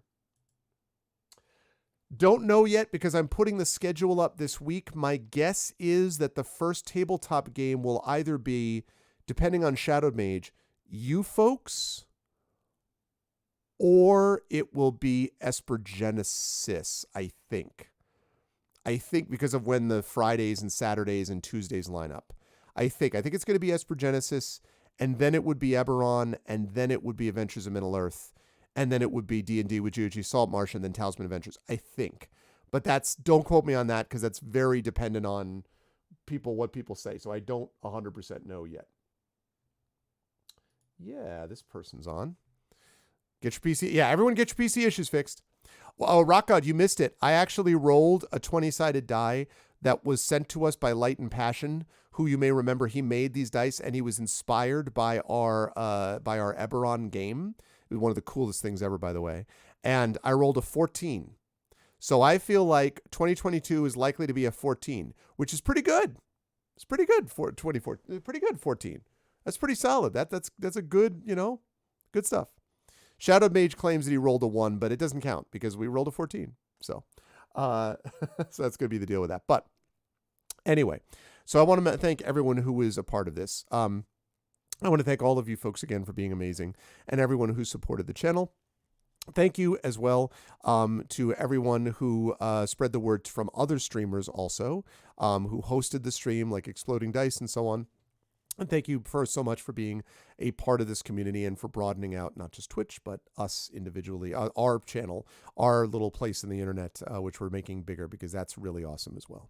I want to thank all the amazing people who have been a part of this channel. And I also want to remind you about ways that you can become part of that group if you haven't done so already. And that, of course, is following the channel, checking out my YouTube. All of you who have subbed over there, thank you. We've gotten like 30 new subs over in the YouTube. Let's keep it going. We're at 806. If we can get that up to 1,000 subscribers, we can do all kinds of extra stuff with the YouTube, which will help us even further. That's free for you to do it, but it really makes a difference for us. So please consider supporting us over there. Exclamation point ArvTube for that. Exclamation point ArvCord is the Discord channel where you can hang out with the Arvanauts in between streams. Please join us on that Discord. The Discord really grew this year. I think we're closing in on like 240 members now, so that's been great. Please join us over there. I want to thank, by the way, also Terry Tunes and also Evil Marinin for being the folks who were able to reassemble the Discord and organize things. That was really helpful. So thank you to those wonderful people. Exclamation point Arv Tweets is my Twitter. Please follow me over there. I recently hit a new record. I think I was up to like 1,192 followers, which is pretty cool. So that's been slow and steady. I've been on Twitter for like 10 plus years. So again, with some reservations, but anyway, that's if you have a Twitter account. If you don't, I understand completely and support your decision. Like I said, no Facebook thing at all. Exclamation point Arv Tweets for that. And of course, the website is arvaneleron.com. Financially, exclamation point Arv Shop. Please join us. We will hopefully be having a very much a big revamp of the shop coming up this year. That is on my list to do. We have other sort of stuff that we want to incorporate and just a bunch of things that we want to do. So hang in there because we are going to get that stuff done. So that's exclamation point Arv Shop. Exclamation point Arv Treon is that Patreon. Currently sitting at about $194 per month. As I said, I know some people are going to re-up because we've come to the top of the year. But if you haven't done so already, please consider supporting the Patreon. It's the thing that I get the most money from, if that matters to you folks, for the channel. And beyond that, it's also the thing that gives us unique stuff like copies of my band's albums, like an epic poem or character background written for you, even a writing critique if you support at a high enough level. And it also is something which allows us to move towards channel goals. Crit Church was mentioning literary stuff. I would love to run another Arvanaut Idol writing contest. I would love to be able to do another Talisman tournament as well, but that requires those numbers on the Patreon to get higher. So please consider jumping on board that if you can, because that really does make a difference. Also, of course, you get inspirations to help the tabletop players. You also get those inspirations. By the way, that's the spot where my booster was right there. I just was like, what is this? I'm like, oh yeah, it's the Band-Aid for my booster. And then, no. Yeah, no, completely rude, Nell. No, I get it. Believe me, I get it. Totally cool.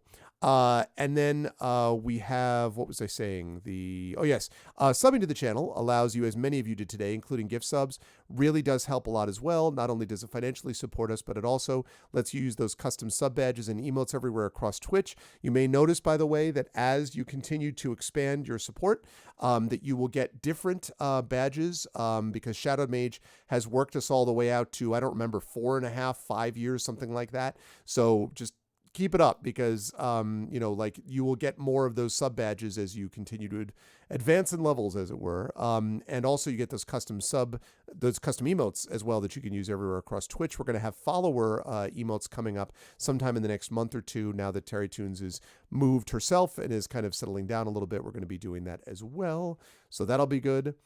There you go. At a prestigious reality show career. Exactly. 6.5 years. I think you're right, man. I forgot how far out we did that. So that, yes, which is really cool. I'm very excited for that. And then we have got, that's 6.5 years. So that's that subbing to the channel. Obviously, I already mentioned the publishing stuff, exclamation point Icarus, exclamation point library, exclamation point Gray Shade KS for the details about that. And as always, exclamation point BLM, Black Lives Matter. Again, very important, especially now, to affirm and assert the significance and importance of Black lives. And exclamation point Help Now, the World Health Organization page for suicide prevention. Very important to reach out to others when you need help and to reach out to others when they need help as well. Last, we are going to do a raid to bring this thing in right. Raids are real simple. If you are not a sub, you're going to do this. The Arvanauts have landed, followed by Twitch raid, lowercase Twitch, uppercase R, lowercase AID. And if you are a sub, you're going to do this, which is the Arvanauts have landed. You got Arvany hype, you got Twitch raid, Arvany roar, Arvany woe, Arvany what, Arvany witch, Arvany love, Arvany blown, all the Arvanys, which you can bring when you are brought auto-magically over to the channel that we are going to raid. I want to thank everyone for being awesome tonight again. Thank you to Arudinel, to Dragon Spear, to Rock God, to Shadow Mage, to Triffity Mats. Again, best mods in the business. Thank you so much, everyone. Thank you to my wonderful subscribers and Patreon supporters, Arudinel, Dragon Spear, Rock God, Shadow Mage, Triffity Mats, Brandhauser, Crit Twitch, Divinorium. Thank you to Golden Drake, to Mrs. Dunsel, Prince Justin, Stalio, and Stalio. Thank you so much to all of them. Thank you to Axeman. Thank you to Delb, to Erebs. Thank you to Melkor. Thank you to Nintendo's Witch. Thank you to Roxy. Thank you to SG Child. Thank you, everyone. And I see Commander Dunsel got in. Best New Year to everybody. Last thing I'll say before we get out of here and we do the raid is I chose this for a reason. White lights today, folks, because today what we are about is the brightness of hope. It is the brightness of a new year. There are regrets, there are failures, there are things that we wish had gone differently, but some things did go well. And let us, I hope for you, my wish for you, is that the memories of those things that went well, the memories of the good things that those we lost did for and with us, stay with us, and the hopes that we have carry us forward into a new year. I am looking forward to a 2022 that is filled with love. I hope you folks will do the same thing. May you have a blessed and brightly lit evening and year to come. I love all of you. Happy New Year, everyone. Stick around for the raid. I'll see you folks tomorrow. Love you. Be good to each other. Good night.